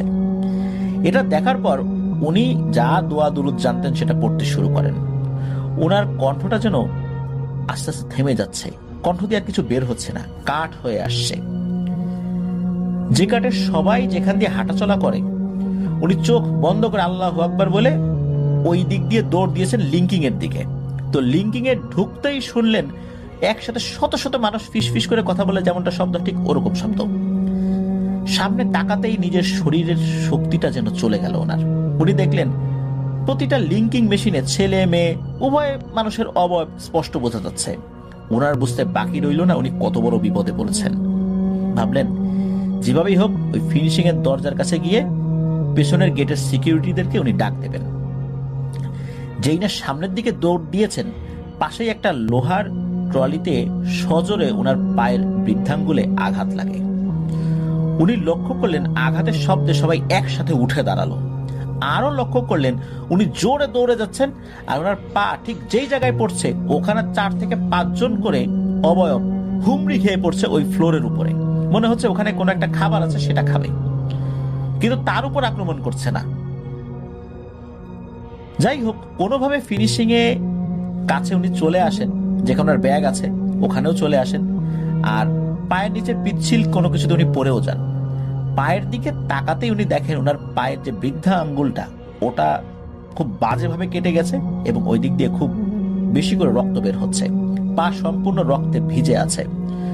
উনি বুঝতে পারলেন যখন ট্রলিতে আঘাত লেগেছিল তার কারণে এটা হয়েছে। কেননা জুতা বলতে একটা স্যান্ডেলের মতো ছিল আর কি। জুতা পরলে তো আসলে সামনের এই বৃদ্ধাঙ্গুলিতে আঘাত লাগার কথা না, এটা স্যান্ডেল পরা ছিল। মূলত এই কারণেই ওই আঙ্গুলে আঘাত লাগার কারণে আঘাতটা গুরুতর হয়েছিল। আর উনি যখন যে দিক দিয়ে দৌড়ে এসেছেন ওদিকে তো রক্ত পড়েছে, আর ওইখানেই মূলত ওই মানে হুমড়ি খেয়ে পড়েছে। উনি এটাও দেখেন যে 5-6 জন আরেকটা দল সামনের দিকে এগিয়ে এসে এই রক্তের যে ছাপটা যেখানে আছে সেটা জিহবা দিয়ে চেটে চেটে একটা একটা করে শেষ করে আরো সামনের দিকে আসছে, মানে তার দিকে আসছে। আর এদের চেহারাটা তখন উনি দেখেন খুব বিদঘুটে এবং ভয়ঙ্কর। তবে চেহারার বিবরণ উনি আসলে ওইভাবে দিতে পারেন নাই, খুব বিদঘুটে ভয়ঙ্কর ওনার কাছে মনে হয়েছে। এরপর উনি সেন্সলেস হয়ে যান। ওখানেই ওনার জ্ঞান আসলে চলে যায়। ওনার যখন জ্ঞান ফেরে তখন উনি দেখেন যে এই ইপিজেড সরকারি হসপিটালে উনি আছেন। ওনার পরিবারের সবাই সেখানে দাঁড়িয়ে আছে। উনি জানতে পারেন যে 3 দিন পর নাকি তার জ্ঞান ফিরেছে। এই সিকিউরিটি যে বশির চাচা, তো উনি বলেন যে মারাত্মকভাবে পা জখম অবস্থায় ফিনিশিং ফ্লোরে তাকে পড়ে থাকতে দেখেছেন। এরপরে হসপিটালে তাকে নিয়ে আসা হয়। টানা 2 সপ্তাহ জ্বর ছিল।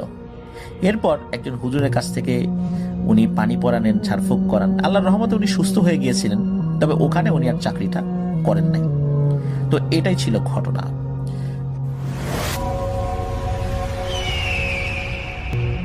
প্রিয় লিসেনার্স, এই এপিসোডে আপনারা শুনবেন গ্রামের ভয়ঙ্কর ঘটনাগুলো। এছাড়াও আরো অনেক ঘটনা শুনতে পাবেন। শুধুমাত্র বাছাইকৃত ভয়ঙ্কর ঘটনাগুলো দিয়ে সাজানো হয়েছে আজকের এপিসোড। আপনারা যারা বাছাই করা ঘটনাগুলো শুনতে চান তারা অবশ্যই এই চ্যানেলটি সাবস্ক্রাইব করে পাশে থাকুন।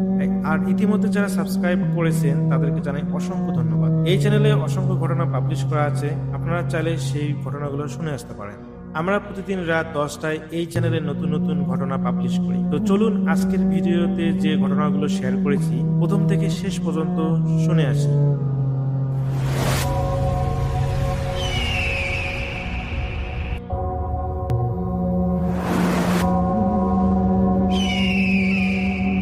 Welcome back. আপনাদের সবাইকে স্বাগত জানাই আমি রাসেল। আশা করছি আপনারা সবাই ভালো আছেন, ভালোর তলে আছেন। আমিও ভালো আছি আর ভালোর তলে আছি। চলে যাব আরো একটি ঘটনায়, যদি ভালো লাগে সাথে থাকবেন। আমার ফুফাতো ভাই যেভাবে বলছে, উনি বলছেন ওনাদের গ্রামের বাড়ি ছিল খিরাটি মনোহর্তি, কাপাসিয়া উপজেলা খিরাটি মনোহর্তি, আর জেলা নরসিংদী। আমাদের বাড়িও সেই নরসিংদী মনোহর্তি। আমার আপন ফুফাতো ভাই, ওনাদের বাড়ির পাশে একটা ঘটনা, বাড়ির পাশে যে ছেলে ঘটনা, ওনার ছেলেটার নাম ছিল কাজল। ঠিক আছে, কাজল সে খুব ভালো দেখতে, সে ভালো ছাত্র এবং দেখতে শুনতে খুব সুন্দর। সে মাদ্রাসায় পড়াশোনা করত। মাদ্রাসা ওই নিজামিয়া কি জানি, জামিয়া নিজামিয়া কুতুবখানা কি নাম ছিল একটা, নামটা আমার খেয়াল নেই। বহুত পুরানা মাদ্রাসা। ওইখান থেকে অনেক আলেম হয়েছে, অনেকে হুজুর হয়েছে, মুফাসসির হয়েছে। যাই হোক, কাজল ছেলেটা সে মাদ্রাসায় হেফজখানায় পড়তো। বাড়ির পাশেই ছিল মাদ্রাসা। মাঝে মধ্যে শুক্রবার শনিবার, শুক্রবারে ছুটি হইলে মাঝে মধ্যে শুক্রবার দিনটা কাটায় আবার রাত্রে আইসা পড়তো। মাদ্রাসা বোর্ডিংয়েই থাকতো আর কি। তা আমরা সবাই জানি যে ভালো ভালো মাদ্রাসা এগুলি মক্তবে কিন্তু জিনরা কিন্তু পড়ে। জিন আছে, পড়ি আছে, অনেক কিছু আছে। ওইখানে ছেলে মেয়ে একসাথে আলাদা ব্যবস্থা ছিল। মেয়েরা আলাদা একটু পর্দা করে মেয়েরা পড়তো এবং ছেলেরা এক পাশে পড়তো, মাঝখানে পর্দা ছিল, কোরআনে হাফেজ পড়তো, মক্তব পড়তো। ওই ছেলের নাম ছিল কাজল। কাজলও পড়তো। কাজল দেখতে কিন্তু খুব সুন্দর, আর তার কোরআনের কণ্ঠও কিন্তু খুব সুন্দর। কাজল বললো তার নিজের কথা, আমার ফুফাতো ভাইরে বলছে, আমার ফুফাতো ভাই আমার বলছে।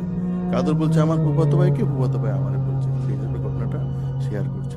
কাজল বলল আমার ফুফাতো ভাইকে যে আমি এরকম প্রায় সময় খেয়াল করতাম, যখন মাদ্রাসা থেকে আমার ছুটি হইতো, মাঝে মধ্যে শুক্রবার আমি মাগরিবের নামাজ পড়ে বাসায় একটু যাইতাম। আমার সাথে 2-3টা মেয়ে, আমি এগুলি দেখছি আমার সাথে একসাথেই পড়ে। তারা আমার সাথে 2টা মেয়ে, আমার ডাইনে বামে 2টা মেয়ে আমার সাথে আলাপ করতে করতে করতে করতে বাসায় আসতো। আমি প্রথম এগুলি কিছু ভাবি নাই, মনে করছি একসাথে পড়াশোনা করছি, আমার বেসমেট অথবা ছেলে মেয়ে একসাথে মাদ্রাসায় পড়াশোনা করি, এটা আমার বান্ধবী হইতেই পারে, আমার বেসমেট। এটা নিয়ে এত চিন্তা করার কি আছে? যে ঘটনা ঘটলো যখনই আমার কাছে কিছু একটা অস্বাভাবিক একটা প্যারানর্মাল ঘটনা আমার সাথে ঘটতে। একদিন আমি বাসায় আসলাম, আমার একটু ওই মাদ্রাসা পরীক্ষা পাওয়ার পরে আমার সপ্তাহখানিক ছুটি ছিল। বলা ভালো যে বাসার পাশেই মাদ্রাসাটা ছিল খিরাটি, যেটা আমি আগেই বলছি। তাই আমি কোরআন পড়তেছি, দেখি যে আমার পাশে আরেকজন কোরআন শুনে। মাঝে মধ্যে কোরআন এরকম ভুল হইলে যে এই আয়াতটা এতটুকু থেকে এতটুকু আয়াত তেলাওয়াতে এটা ভুল আছে, এটা আবার নতুন করে পড়ো। আমি কই কি রে, এতদিন তো আমি কোরআন শরীফ পড়তাম, আমার এতে কেউ এই সমস্ত কথা তো কেউ বলতো না, পাশে কেউ ছিল বলে মনে হয় না। কিন্তু এই আয়াতে অমুকটা ভুল আমার ভুল ধরাইয়া দেয়। হ্যাঁ, আবার তোমার কণ্ঠ খুব সুন্দর, হ্যাঁ তুমি একবার সূরা ইয়াসিন বলে তুমি এটা আবার পাঠ করো। তা আমি খুঁজে বেড়াইতাম যে কে এটা, আমার কোরআন শরীফ মাঝে মধ্যে রাত্রে পড়ি আমি। ছেলেটা আবার বলছে আগে চেহারা খুব সুন্দর ছিল এবং তাহাজ্জুদ নামাজও পড়তো, অল্প বয়স। তার বয়স ছিল কত, 18 কি 20 এরকম হবে। তে এরকম 2-3 দিন হয়েছে। তৃতীয় দিন দেখা যায় তার পাশে একটা মেয়ে সুন্দর এরকম ঘুমটা পরা বসা আর কোরআন শরীফ শুনতেছে। তেলাওয়াতে বলিলে আবার বলিয়া দেয় এরকম। পরে ছেলেটা বললো যে রাত্র তখন তাহাজ্জুদ নামাজ পড়ছে। ছেলেটার অভ্যাসটা খুব ভালো ছিল, তাহাজ্জুদ নামাজ পড়ে আর ঘুমাইতো না। ফজরের আযান না হওয়া পর্যন্ত অল্প স্বরে, মৃদু স্বরে। আগের দিনে তো বিদ্যুৎ ছিল না, হয়তো বা হারিকেন জ্বালায় এরকম করতো। আমরা হারিকেন বলি, অনেকে কুপি বাতি বলে, আমাদের দেশে আমরা হারিকেন বলি। যে কাঁচের চিমটা আছে ওটার ভিতরে আগুন বইরাতে হারিকেন বলি, আমরা তেল দিত নিচে, হারিকেনের আলোতে এরকম পড়তো। তা বললো যে আপনি কে? আমি কে? আমি তোমার শুভাকাঙ্ক্ষী, আমি তোমার চিনি, তুমি তো আমার চিনো মনে হয়। আমি মাদ্রাসায় আসতে থাকতে আপনার আমি দেখছি, আমার সাথে সাথে বাসায় আসতেন। আপনি কি অমুক কিনা? হ্যাঁ অমুক। নামটাম বলে না। কয় এখানে আসার উদ্দেশ্য কি? আপনি যদি এরকম করেন প্রতিদিন আমার আম্মা দেখবো, আমি দেখলেও তো এগুলো ভয় পাই। এতদিন তো আমি একা একই বাসায় আমি তাহাজ্জুদ নামাজ পড়ে ফজর আদায় না করতে আমি এগুলি পড়ছি, এখন এইগুলি আমার কাছে ভালো লাগে না। পরে বলবো যে আপনি আর আইসেন না। কয় না আমি আসবো, তোমার কোনো ক্ষতি করবো না। পরে কাজল একটু ভয় পায় আবার যে মুহাদ্দিস হাদিস হুজুর ছিল, ওনার যে মুরব্বী যে তালিম দেয় হুজুরের সাথে ঘটনা বললো। কয় এটা হয়তো বা কোনো তোমার পছন্দ করে কোনো পরিটুরি হইতে পারে, জিন, তবে ভালো জিন, তোমার কোনো ক্ষতি করবো না। তুমি পরের রাত্রে এরকম উঠলে আমার বইল। কাজলে আবার সেই পরের দিন বললাম যে বন্ধে ছুটিতে বাসায় আসছে, পরের দিনও তাহাজ্জুদ নামাজ পড়ার পরে এরকম দেখছে, দেখে যে বসে বসে যেখানে কোরআন শরীফ পড়তেছে, প্রথমত একজন দেখছে, আজকে দেখেছে দুইজন এরকম মেয়ে একটু দূরে বসে বসে, কিন্তু কোনো ছায়া নাই। তারা কোরআন শরীফ পড়তেছে, তারা আবার তার সাথে সাথে কোরআন শরীফ, কিন্তু মানুষ দেখা যায় না, গলার কণ্ঠ খারাপ না ভালো। পরে যে আপনার এরকম দূরে দূরে থাকে না, একদিন সামনে আসেন একদিন আসেন না, এগুলি করলে তো আমরা ভয় পাই। আমি এখানে কোরআন শরীফ করি, এগুলি করা তো ঠিক না। পরে হুজুরকে তার আব্বা আম্মারে বলে নাই, পরে তার আম্মা একদিন টের পাইছে অবশ্য, তুই রাত্রেবেলা কোরআন শরীফ পড়ো ভালো কথা, মাঝে মধ্যে কোরআন শরীফ এরকম বন্ধ করে তুই কার সাথে কথা বলিস? মা তোমার বলতে চাই না আমি, কিন্তু ঘটনা তো এই ঘটনা। এরকম প্রথম দিনে একটা মেয়ে আসছে, আমার কোরআন শরীফ পড়া ভুল হইলে ভুল ধরাইয়া দেয়, অমুক আয়াত এটা অমুক থেকে এত আয়াত পর্যন্ত এটা ভুল হয়েছে, ভালো কথা। এরপরের দিন আমি দুইজন মেয়েরে দেখছি, ঠিক আছে। অনেক সময় আমার পাশে বসে বসে কোরআন শরীফ শুনে বসে আবার কত করে তাকায় দেখি বেবালন কেউ নাই। কয়েকতালে চিন্তা করি তুই আমার, আমি তো মা লাগে, তুই আমার এগুলি কইবি না? মা তোমার কইতে চাই নাই, কোন সময় কি ভয় পাওয়া, আবার কি মাদ্রাসা দেওয়া বন্ধ করে দাও, কয় না এগুলি তো একটা সিরিয়াস ব্যাপার, তো এগুলি তো হুজুর কইতে। তারা কি করলো, ওই হুজুরে কইল যে হুজুরের এমন ঘটনা, আমার ছেলে তো জানেন তো, ছেলে চুপটাপ নিরিবিলি মাদ্রাসা দেয়, এই মাদ্রাসা 100 ছাত্রের মধ্যে আমার ছেলেটাকে তুলনা করা যায় না। আমি জানি আপনার ছেলে ক্লাসও ভালো এবং রোল নাম্বার 1 হয়েছে এবং তাফসিরে 100-র মধ্যে 90 পায়, সে ভালো, তার গলার কণ্ঠও খুব ভালো।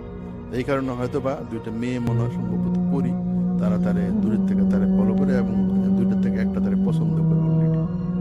এটা বৈঠক বসাইতে হবে, এইটা করলো। যেহেতু সময় কম আমি এত সংক্ষিপ্ত বলে দিচ্ছি, তো হুজুরে বললো যে ডাকালে যে তোমার মধ্যে তোমরা কি দুজন তারা পছন্দ করো? হ্যাঁ।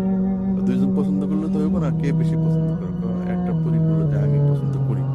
এখন ঘটনা চক্রে কাজলের আম্মা, আগের দিনে তো গ্রাম দেশের নিয়ম ছিল যে ছেলে মেয়েদেরকে 22 বা 23-এর ভিতরে বিয়া শাদী করে দিত। কাজলের বয়স তখন 21-22 এরকম ছিল। তো কাজলের মা চিন্তা করলো এটা বিয়া শাদী আমি করাই দিই, ঘরে বউ আনলে হয়তো বা জিনটা আসর পরির আসর ছাড়াই দিলে আর কোনো সমস্যা হইব না। কাজলের মা চিন্তা করলো যে ঠিক আছে ছেলেরে বিয়া দিয়ে তুমি এরকম চিন্তা ভাবনা করলো। হুজুরে করলো যে আপাতত তাবিজ টাবিজ ব্যবহার করো, তুমি আশা করি কোনো সমস্যা হবে না। তারপরে ষষ্ঠ রাত্রে গিয়া যেদিন মাদ্রাসা খুলবো, সপ্তম 7 দিন বন্ধ, ওই দিন আবার আসলো আইসা, ওই মেয়ে একদম স্বরূপে চেহারাই আসলো। আইসা বললো তোমার আম্মা বিয়া শাদী ঠিক করছে, কিন্তু আমি তোমার পছন্দ করি, এখন তোমার আম্মার তুমি বুঝায় বলো যে আমি তোমার কোনো ক্ষতি করবো না, আমি তোমার স্ত্রী হিসেবে থাকতে চাই আজীবন। কাজল কয়ে তুমি তো পরিজাত, ঠিক আছে, আর আমরা হলে মানুষ জাত, এটা তো দুইটা আসলে মিল হয় না, এটা কিভাবে শুনবো? How it possible? এটা তো আমার আম্মা অ্যালাউ করবো না, হুজুর তো অ্যালাউ করবোই না। অ্যালাউ না করলো তোমার তো মেয়েটা আবার ভালো তোমার বলতে হবে, ঠিক আছে। তোমার আম্মারে ডাকাও। তার আম্মার একদিন ডাকাইছে, সরাসরি দেখা দিছে, কথা বলছে যে আপনার ছেলেটা আমি পছন্দ করি খুব, কিন্তু আপনি অন্য জায়গায় বলেন না, আমরা আপনার ছেলে কোনো ক্ষতি করবো না। আমি যদি আমগো দেশে নিয়ে যেতে চাই তার নিয়ে যাবো, ওইখানে নিয়ে সুখে শান্তিতে বসবাস করবো, অথবা আপনি যদি বলেন মাঝে মধ্যে আমি আসবো, কিন্তু কোনো ক্ষতি করবো না আপনি, ঠিক আছে। ঘরে কাজ করবো, যা আছে ভালো করে করে দেবো। তো এটা তো হয় না। এন্ড দেন না, কেন হয় না? আমার ছেলেটা তো আমি কোনো খারাপ দৃষ্টিতে দেখি না। তর্কাতর্কি করলো, কয় না আমি যাবো না। হুজুরে ডাকাইলো, হুজুরে বললো যে ঠিক আছে এরকম যাইতে চায় না। তো পরে ঠিক আছে, আমি আবার আব্বা আমার দেখাই আনি আপনার ছেলেরে, তুমি যদি দেখাইতে নিয়ে তুমি তো ফেরত দিবে না। এই সমস্ত ঘটনা তো আমরা জানি। তোমরা একবার একটা দেশে গেলে কেউ নিয়ে গেলে তোমরা কি ফেরত দাও নাকি? সস্তা কথা। তো হুজুরের সাথে হুজুর বলছে আমার সাথে ওয়াদা করতে হবে যে কাজল কিন্তু খুব ভালো ছাত্র, তোমরা কতদিন সময় লাগবে কি আসল বিষয়, তারে বাসা থেকে গুলিস্তান থেকে ওখানে দেখা করে নিয়ে এসে আমার এখানে দেখা করাইবা। আচ্ছা ঠিক আছে, কয়েকদিন দিনও লাগবো না, এই জুহুরের নামাজের সময় নিয়ে যাবো, হয়তো মাগরিবে আপনার কিছু একটা ছেলে পাইবেন। আচ্ছা ঠিক আছে, আমি অপেক্ষায় রইলাম। হুজুরে যদি না আসো তাহলে কিন্তু আমারও কিন্তু জিন আছে, আমি খবর লাগবো, তোমার কিন্তু ক্ষতি হবে। আচ্ছা ঠিক আছে। পরিটাকে জুহুরের নামাজের পরে তুমি তোমার বাড়ির পিছনে একটা বাগান ছিল, বাগানে তুমি এখানে থাকবা, আর কেউ জানাইবা না, তোমার আম্মা তো জানি এই ঘটনা, ঠিক আছে, আমি তো বলি নিছি।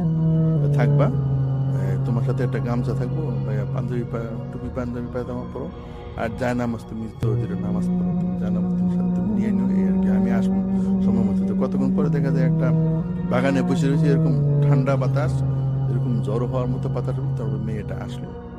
কয় তুমি এক কাজ করবা, তুমি তোমার যায় নামাজে বসো, ঠিক আছে, ধ্যানে সেজদার মতো ধ্যানে বসো বা নামাজ পড়ো, আমরা যেভাবে পড়ি, আমিও তোমার পাশে থাকবো। তুমি তোমার রিকোয়েস্ট, তুমি চোখ বন্ধ রাখবে, তুমি এদিকে সেদিকে তাকাবা না। 5 মিনিট কি 7 মিনিট লাগবে, আমরা ইনশাল্লাহ যে ব্যবস্থার কথা সেভাবে বুঝে যাবো। কাদলে বললো যে আমি চোখ বন্ধ করছি, সেজদার হালতে বসে রয়েছি, মেয়েটা আমার পাশে দাঁড়ায় ছিল, আমার ঘাট ধরে দাঁড়ানি ছিল। আমি দেখলাম যে মুহূর্তের মধ্যে, পলকের মধ্যে আমি একটু ভয়ে ভয়ে, এটা কাদল নিজের কথা বলতেছে, ভয়ে ভয়ে এরকম চোখ পিটি পিটি পিটি পিটি করে আমি তাকাই, নিচে দেখি যে এরকম দ্রুত বাতাসের বেগে এরকম এরকম উড়ে যেতেছি, ঠিক আছে।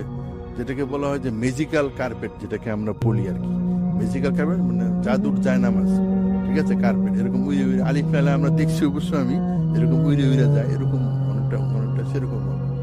আমি নিজে আগে বিশ্বাস করতাম না, জিনপুরি এগুলি খুব অনেক ক্ষমতা দিছে আল্লাহ অথবা আছে, তারা বিভিন্ন মন্ত্র টন্ত্র করে, বিভিন্ন দোয়া কালামের কারণে তারা মুহূর্তের মধ্যে এক জগৎ থেকে অন্য জায়গায় যাইতে পারে। এরকম আমি আগেও ঘটনা শুনছি, এটা আপনারা বিশ্বাস করেন কিনা এটা আমি জানি না, তো ঘটনা আমি শুনছি, এবং আমি না আর অনেকেই আমারে বলছে।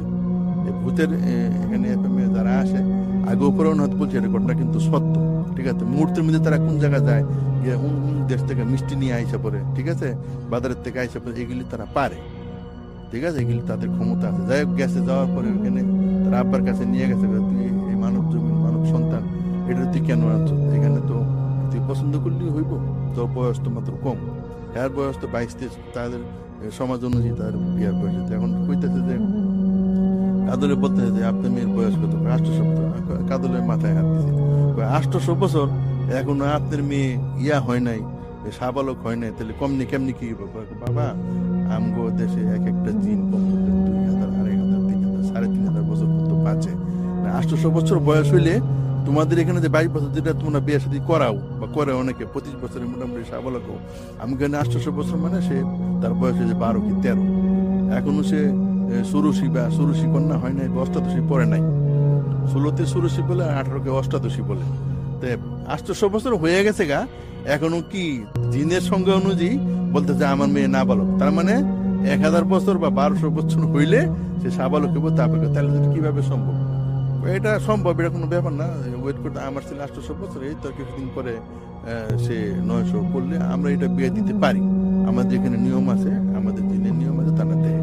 এখন তোমার আম্মা রাজি হইবে কিনা তুমি গিয়ে বলো, আর তুই গেলি বলে শুনে আনছো, আব্বা আনছি, এরকম মানুষের মতো কথাবার্তা পরে বেশি। কিন্তু সময় আমার হাতে নাই, আমার তারা আমি নিয়ে আসছি জোহরের নামাজের পরে, তারা মাগরিবের নামাজের আগে তারা বাসায় পৌঁছাই দিই, এটা কোনো সমস্যা নাই। আমি সাথে 2টা জিন পাঠাইতেছি। তো কি করলো, কাদলের মতো আগের বৈশা সে যায় নামাজে বৈশা খুব দ্রুত আবার বাসায় ফিরে আসলো, আইসা মায়ের ডাক দিলে ঘটনা এগুলো, মা এরম তার আব্বা তো বলতেছে তার মেয়ে সাবালক, বয়স বলে 800। ঘটনাটা শুনে আমারও হাসি পাইল, ঠিক আছে। এখন বলে আর সময় লাগবে, তো সময় লাগলে ভালো, তাহলে তুমি ছেড়ে দাও, কবে তুমি তোমার মেয়ে সাবালক হইব, আর আমি কাদলের জন্য মেয়ে ঠিক করছি, এগুলি কি হয় নাকি, ঠিক আছে। এইগুলি করার পরে এই কোন মতি ছাড়তেছে না, মেয়ে কয়ে যে মা আমি হেরা সারা বাসুন না হেনতেন, জিনের পরিটা বলতেছে বাসায় গিয়ে। এর মধ্যে আরেক ঘটনা করছে, পরীর ওই মেয়ে ওই পরিটারে জিন দেশের আরেক পুরুষ জিন তারে পছন্দ করতো, কিন্তু তার বাপে আবার রাজি না, বিভিন্ন ঝামেলা। তো এই সেই কইরা হুজুরে কইলে তাবিজ টাবিজ দিয়া, তারপরে পরিটারে মানে তাবিজটা দিতে পারে, কাছে আসতে পারে না, না আমাদের সময় দেখা সাক্ষাৎ দেয় না, দূরের থেকে দেখে কয়েকদিন ধরে এগুলি বন্ধ ছিল। কিন্তু যখন তারা হুজুরে কইছে যে এটা আসলে সময় না নিয়ে আপনি ছেলেরে বিয়া শাদী করাইতেছেন, আমারও মন টিকে না, কি সংসার টিকে কিনা, যেহেতু জিনপুরি ব্যাপার, এগুলি তো পরে বিয়া শাদী করলে হিদি বিপরীত হইতে পারে, পরি না কুশলে ঝামেলা আছে। তো আপনি মা হিসেবে বিয়া শাদী করে দিতে হবে, আমার কোনো আপত্তি নেই, আমি তাবিজ কলম দিয়ে দিলাম। তো মোটামুটি এই ঘটনার আরো 1-2 মাস পরে কাজল, একটা মাত্রই ছেলে ছিল, যে বাবা তো আগেই মারা গেছে, কাজল আম্মা বলতেছে আমারও হায়াত পুরে আছে, আমি কবে বাঁচি মরি আমার কোনো ঠিক নাই, আমি ছেলেটাকে একটা বিয়া শাদী করাই একটা বউয়ের মধ্যে ঘরে একটা বউ আনতে চাই, দেখতে চাই সংসারটা কেমন, এই আর কি আমার শেষ বছর। তো ঠিক আছে কথাবার্তা, ছেলে কয়ে যে আম্মা আর কিছুদিন পড়াশোনা করি হইল না, তারপরে মেয়েটারে আইন না তারা বিয়া শাদী করায়। কিন্তু ঘটনা ঘটছে ওই দিন যেদিন বিয়া শাদী করায় আনছে বউ, ওই দিনই ঘরের মধ্যে দুনিয়ার সে রাত্রেবেলা যখন বউয়া ঘরে বসতে, টিনের ঘর ছিল তো আগের দিনের, আরে কি বড় বড় এরকম চাক্কা, এরকম ঠাস টুস বাড়ির মধ্যে বড় বড় এরকম 5 ইঞ্চি ইটের এরকম ঢিল দিয়ে মনে হয় যে বাড়ির বাতাসে চারদিকে টিনের চাল উড়াই ফেলাইবে, এই অবস্থা করতেছে। ঠিক আছে, নতুন বইগুলি ভয় পাইছে, কয় আপনাকে বাসার মধ্যে এরকম কি টিন এরকম রাত্রেবেলা আমরা ঘুমাইতে পারি নাই, টিনের চাল পরে সকালে উঠাতে টিনের খুললেই ফেলাইছে। ঠিক আছে, টিনের স্ক্রু তো এগুলি স্ক্রু খুলে ফেলাইছে। আর কাজ হলে কয় যে আমার শরীরে এরকম একবার জ্বর আসে একবার জ্বর সারে, এগুলি বউ তো ভয় পাইছে। তো হুজুরের কাছে হুজুর সমস্যা হয়েছে, সমস্যা তো এটা আমি আপনার আগেই বলছি। ঠিক আছে, আমরা হয়তো হুজুর করে তাবিজ কবজ দিয়ে পরি আমরা ছাড়াইছি, কিন্তু পরি তো মনের থেকে তারে ছাড়ে নাই। ঠিক আছে, যে কারণে আজকে আবার বউ আনছেন ঘরের ভিতরে, সেই কারণে আপনারা এরকম পরে চিন্তা করলো। তো ঠিক আছে, এটা পরবর্তী বৈঠক দিতে হইব। তো বৈঠকের পরে ওই যে পরির বাপেরও আনছে হুজুরে বলছে বিস্তারিত, এটা তো মানব সন্তান, এটা তো আপনার মেয়ে পরি, এটা তো এইভাবে হয় না। তো পরে তারা কি করলো, তো ঠিক আছে আমার মেয়ের বোঝানো এটা ছেড়ে দিব, তারা পরে বুক দিতে হইব। এখন কি বুক দিতে হইব, যে আমার মেয়ে এরকম কাজ হলে গিয়া ওই চৌরাস্তার মনে একটা বেলগাছ আছে, ওইখানে নিয়ে 2টা খাসি এটা দিয়ে দিতে, সে একলা যাইতে, যদি হয় তাহলে আমরা ছেড়ে দিব। তখন তারা মোটামুটি পয়সা ওলা ছিল, এখন বউ বিয়া করে ফেলাইছে, বাচ্চাই ছেলে তো বাঁচাইতে হইব, তারা এই হুজুরের কথা মতো খাসি দেয়, দেওয়ার পরে মোটামুটি এটা বন্ধ হয়েছে। মোটামুটি এখনো তারা ঘর করতেছে, কাজল তার বউ নিয়ে আছে, কোনো সমস্যা নেই, তারা মোটামুটি স্বাভাবিক হয়েছে, আর কোনো সমস্যা নেই। এই ছিল আমার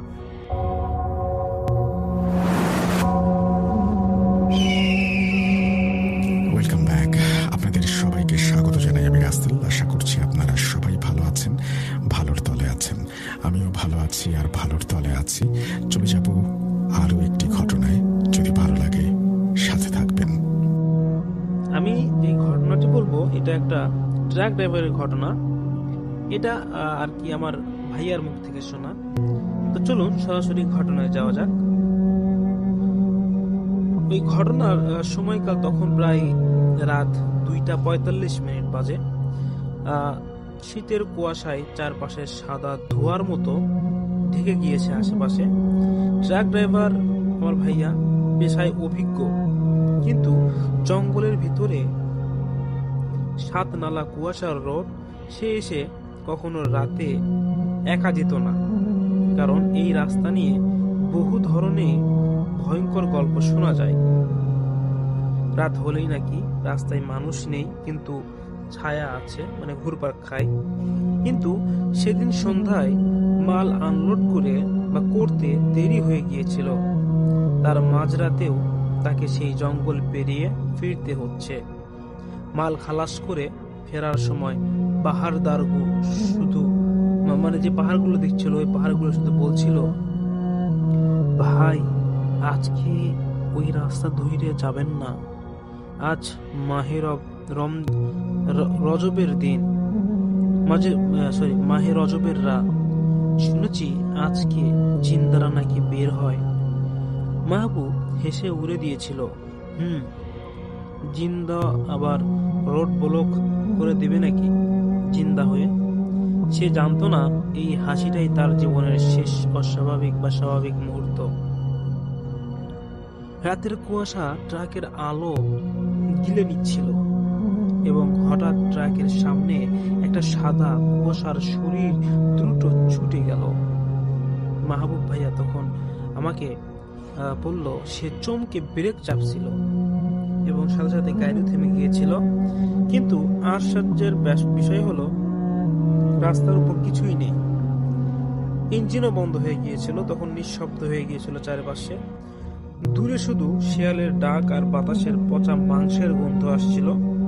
সে ট্রাক স্টার্ট দিতে গেল এবং স্টার্ট দিতে দুটো চেষ্টা তিনটা, কিন্তু দুটো চেষ্টা তিনটা এরকম চেষ্টা করতে লাগলো স্টার্ট দিতে গিয়ে, কিন্তু ট্রাকটি স্টার্ট হচ্ছিলই না। ঠিক তখনই পিছনের সিটের ওপর যেন কেউ উঠে বসলো। ট্রাকটা একবার ধাস ব্যাক সাইড খুলে গেল বা নড়ে উঠল। মাহবুবের বুক এবার ধরফর করতে লাগলো। সে ধীরে ধীরে রিয়ার ভিউ মিররে তাকালো, দেখলো পিছনের সিটে, মানে ট্রাক ড্রাইভার যেখানে বসে থাকে সামনে যেই গ্লাস থাকে ওই গ্লাস দিয়ে কিন্তু পিছনে দেখা যায়, আপনারা সবাই জানেন। তো সেই ওখানে তাকায় এসে দেখলো যে ট্রাকটা একবার মানে সে দেখলো যে পিছনের সিটে একটা মানুষ বসে আছে, কিন্তু তার মাথা নাই। ঠিক আছে, তো তার মাথা নেই, শুধু গলার জায়গায় কালো গর্তের মতো, আর সেখান থেকে ধোঁয়া বেরোচ্ছে ওই গর্ত থেকে, গলা থেকে। মাহবুব এটা দেখে তার গলা শুকিয়ে গেল। সাহস করে সে পিছনে তাকালো। সেটা তখন কেউ ছিল না, শুধুমাত্র ওই মিররে দেখা যাচ্ছিল, মানে আয়নাতে। ঠিক এই মুহূর্তেই ট্রাকের সামনে কেউ দাঁড়িয়ে গেল সাদা কাপড় পরে। মহিলা বলে মনে হয়, মানে ওই সাদা কাপড় পরা জিনিসটা মনে হয় মহিলা মানুষ, এটা বোঝা যাচ্ছিল। কিন্তু তার পা পিছন থেকে বাঁকানো। সে ধীরে ধীরে হাত তুলে ইশারা করলো, উতরেন, দরকার আছে। মাহবুব দরজা না খুলেই জানালা বন্ধ করে দিল। হঠাৎ মহিলা সেই জানালার কাছে এসে মুখ ঠেকালো। ভাই, বুঝছেন বিষয়টা কি? কুয়াশা ভেদ করে দেখা গেল তার চোখ নেই। গর্তের ভিতর শুধু লাল লাল আগুন জ্বলছে। সে বলল, তোমাকে খুঁজছিলাম। মালবাহী ট্রাক যার গন্ধ থাকে, মানুষ নেই, রক্ত খায়, রক্তের গন্ধ পায়। এরপর মাহবুব ভয়ে চিৎকার করতে যাচ্ছিল। এটা কিন্তু একটা ভূত ইভেন্ট, ঠিক আছে, এখানে কোনো ইয়ে নাই। মাহবুব ভয়ে চিৎকার করতে যাচ্ছিল। ঠিক তখনই ওই মহিলা ট্রাকের উপর থেকে মানে ট্রাকের উপরে উঠে গেল। ছাদটা ধুমধাম ধুমধাম শব্দে কেঁপে উঠলো। মনে হলো যেন কেউ বিশাল শক্তি দিয়ে ট্রাকটা থেতলে করতে যাচ্ছে, ট্রাকের কেবিনটা, সামনের কেবিন। অবশেষে ট্রাক কোনোভাবেই স্টার্ট নিল। মাহবুব গ্যাস টিপে দৌড় দিতে লাগলো, কিন্তু আয়নায় সে দেখলো পিছনে একজন দৌড়াচ্ছে, মানুষের মতো না, দেয়ালের উপর দিয়ে গাছের ডাল ধরে যেন বাতাসে চলাফেরা করছে। তার চোখ লাল আগুন, মুখে রক্ত, আর হাঁটা নয়, পাল্টা দিক দিয়ে ছুটে আসছেন ঠিক ট্রাকের গতির সমান। মাহবুব পাগলের মতো গতি বাড়ালো, কিন্তু ওই জিন হঠাৎ করে ট্রাকের পাশে জানালা বরাবর এসে পড়ল। সে আলোর গ্লাসের উপর নখওয়ালা চোখ চালালো, কিন্তু ওই জিনদের হঠাৎ ট্রাকের পাশে জানালা বরাবর এসে পড়ল। সে জানালার গ্লাসের উপর দেখল ওই জিন মাথা ঢুকিয়ে বলল, তোকে ছাড়মো যদি আমার মাথাটা খুঁজে আনার কসম খাস। মাহবুব কিছু না বুঝতে পেরে চিৎকার করলো, আমি কিছু জানি না, আমাকে ছাইড়া দাও। জিন তখন গর্জে উঠলো। জিন মানে ওই যে অশ্লীল, যেটা সেই কুয়ার ধারে মাল নামাইছিলা, ওইখানে আমার মাথা চাপা থাকে। এমন কথা বলে জিন আবার অদৃশ্য হয়ে গেল। এবার সকাল হওয়ার পর মাহবুব কোনোভাবে জঙ্গল পেরিয়ে মানুষের এলাকায় এসে ঢুকে পড়ল এবং লোকেরা তার ট্রাক থামিয়ে দেখলো ট্রাকের ছাদ দমে গেছে, কাঁচগুলো ভাঙা, মাহবুবের হাত পা কাঁপছে আর শরীর নখের গভীর দাগ। এরপর পুলিশকে ডাকা হলো। পুলিশ যখনই সাতনালা কুয়ার কাছে গেল, তারা সত্যি কুয়ার ধারে একটা মানুষের কাটা মাথা পেল। পুরনো শুকনো, কিন্তু চোখগুলো কারোর দিকে তাকিয়ে আছে, এমন ভাবে তাকিয়ে আছে মাথাটা দেখে সবার পা কেঁপে উঠল। কারণ সেই মুখটাই ঠিক ট্রাক জানালার যা দেখা গিয়েছিল ওই মহিলার মতোই মুখ। পুলিশ রিপোর্ট দিল এবং স্বাভাবিক মৃত্যু বা হত্যা কোনো প্রমাণ নেই। কাটা মাথা জাদুতন্ত্র অজ্ঞ ও প্রতি প্রাকৃতিক কারণে সংরক্ষিত ছিল। মাহবুব এরপর আর কখনো রাতের জঙ্গলে ড্রাইভ করেনি। প্রতিদিন রাতে ঘুমের মধ্যে সে শুনতে পায়, মাথা এখনো আনিসনি, ও মাথা আনছি বা মাথা আনছিস, এখন দেহ খোঁজ। এই ছিল রাসেল ভাইয়ের ঘটনাটি। ঘটনাটি ইংলিশ মানে বাংলিশ লেখার কারণে এই ঘটনাটি ভালোভাবে পড়তে পারেন। যদি বাংলা লেখা থাকতো, আপনারা এর আগেও আমার ঘটনা শুনেছেন, আমি কত সুন্দর করে ঘটনা পড়ি, কিন্তু এটা ইংলিশে লেখার কারণে আমার কাছে ঘটনাও ছিল না, এই জন্য লিখেছি। যাই হোক, প্রথম বাছাই করা ঘটনাগুলো তো শুনেছেন, এটাই মূল জিনিস। সবাই ভালো থাকবেন, সুস্থ থাকবেন। দেখা হচ্ছে নেক্সট কোনো ইমেল এপিসোডে। আসসালামু আলাইকুম লিসেনার্স, আজকের এই ইমেল ঘটনাগুলো এতদূর পর্যন্তই। যারা সম্পূর্ণ ইমেল এপিসোডগুলো শুনেছেন তাদেরকে অসংখ্য অসংখ্য ধন্যবাদ। এবং প্রতিনিয়ত কিন্তু আমরা আপনাদের জন্য নতুন নতুন ঘটনা নিয়ে আসতেছি। আপনারা চাইলে আমাদের চ্যানেলটিকে সাবস্ক্রাইব করতে পারেন এবং আমরা প্রতিদিন কিন্তু আপনাদের জন্য নতুন নতুন চেষ্টা করছি ঘটনা কালেক্ট করার। এবং অনেকেই জানেন এই চ্যানেলের মাধ্যমে প্রতিদিন রাত 10টায় ভয়ঙ্কর সকল ইমেল এপিসোড তুলে ধরা হয়। তো আপনারা যদি চান তাহলে আপনারাও ঘটনা পাঠাতে পারেন, কেননা আমরা কিন্তু অনেকদিন আগে থেকেই অডিয়েন্সদের ইমেইল পাঠানো ইমেল কিন্তু আমরা শো করতেছি, আপনাদের সামনে তুলে ধরতেছি। আপনারা যদি চান যে আপনাদের সাথে ঘটে যাওয়া ঘটনা রয়েছে, সেই ঘটনাগুলো কিন্তু আমাদেরকে পাঠিয়ে দিতে পারেন। আমরা কিন্তু সেই ঘটনা অনুযায়ী আপনাদেরকে ঘটনা পড়ে শোনাবো। অথবা অনেকেই আছেন যারা ভয়েস মেল পাঠাতে চান, তারাও কিন্তু আমাদেরকে ভয়েস মেল পাঠাতে পারেন। আমরা কিন্তু প্রতিনিয়ত আপনাদের ঘটনাগুলো কালেক্ট করে সেই ঘটনাগুলো কিন্তু পাবলিশ করতেছি।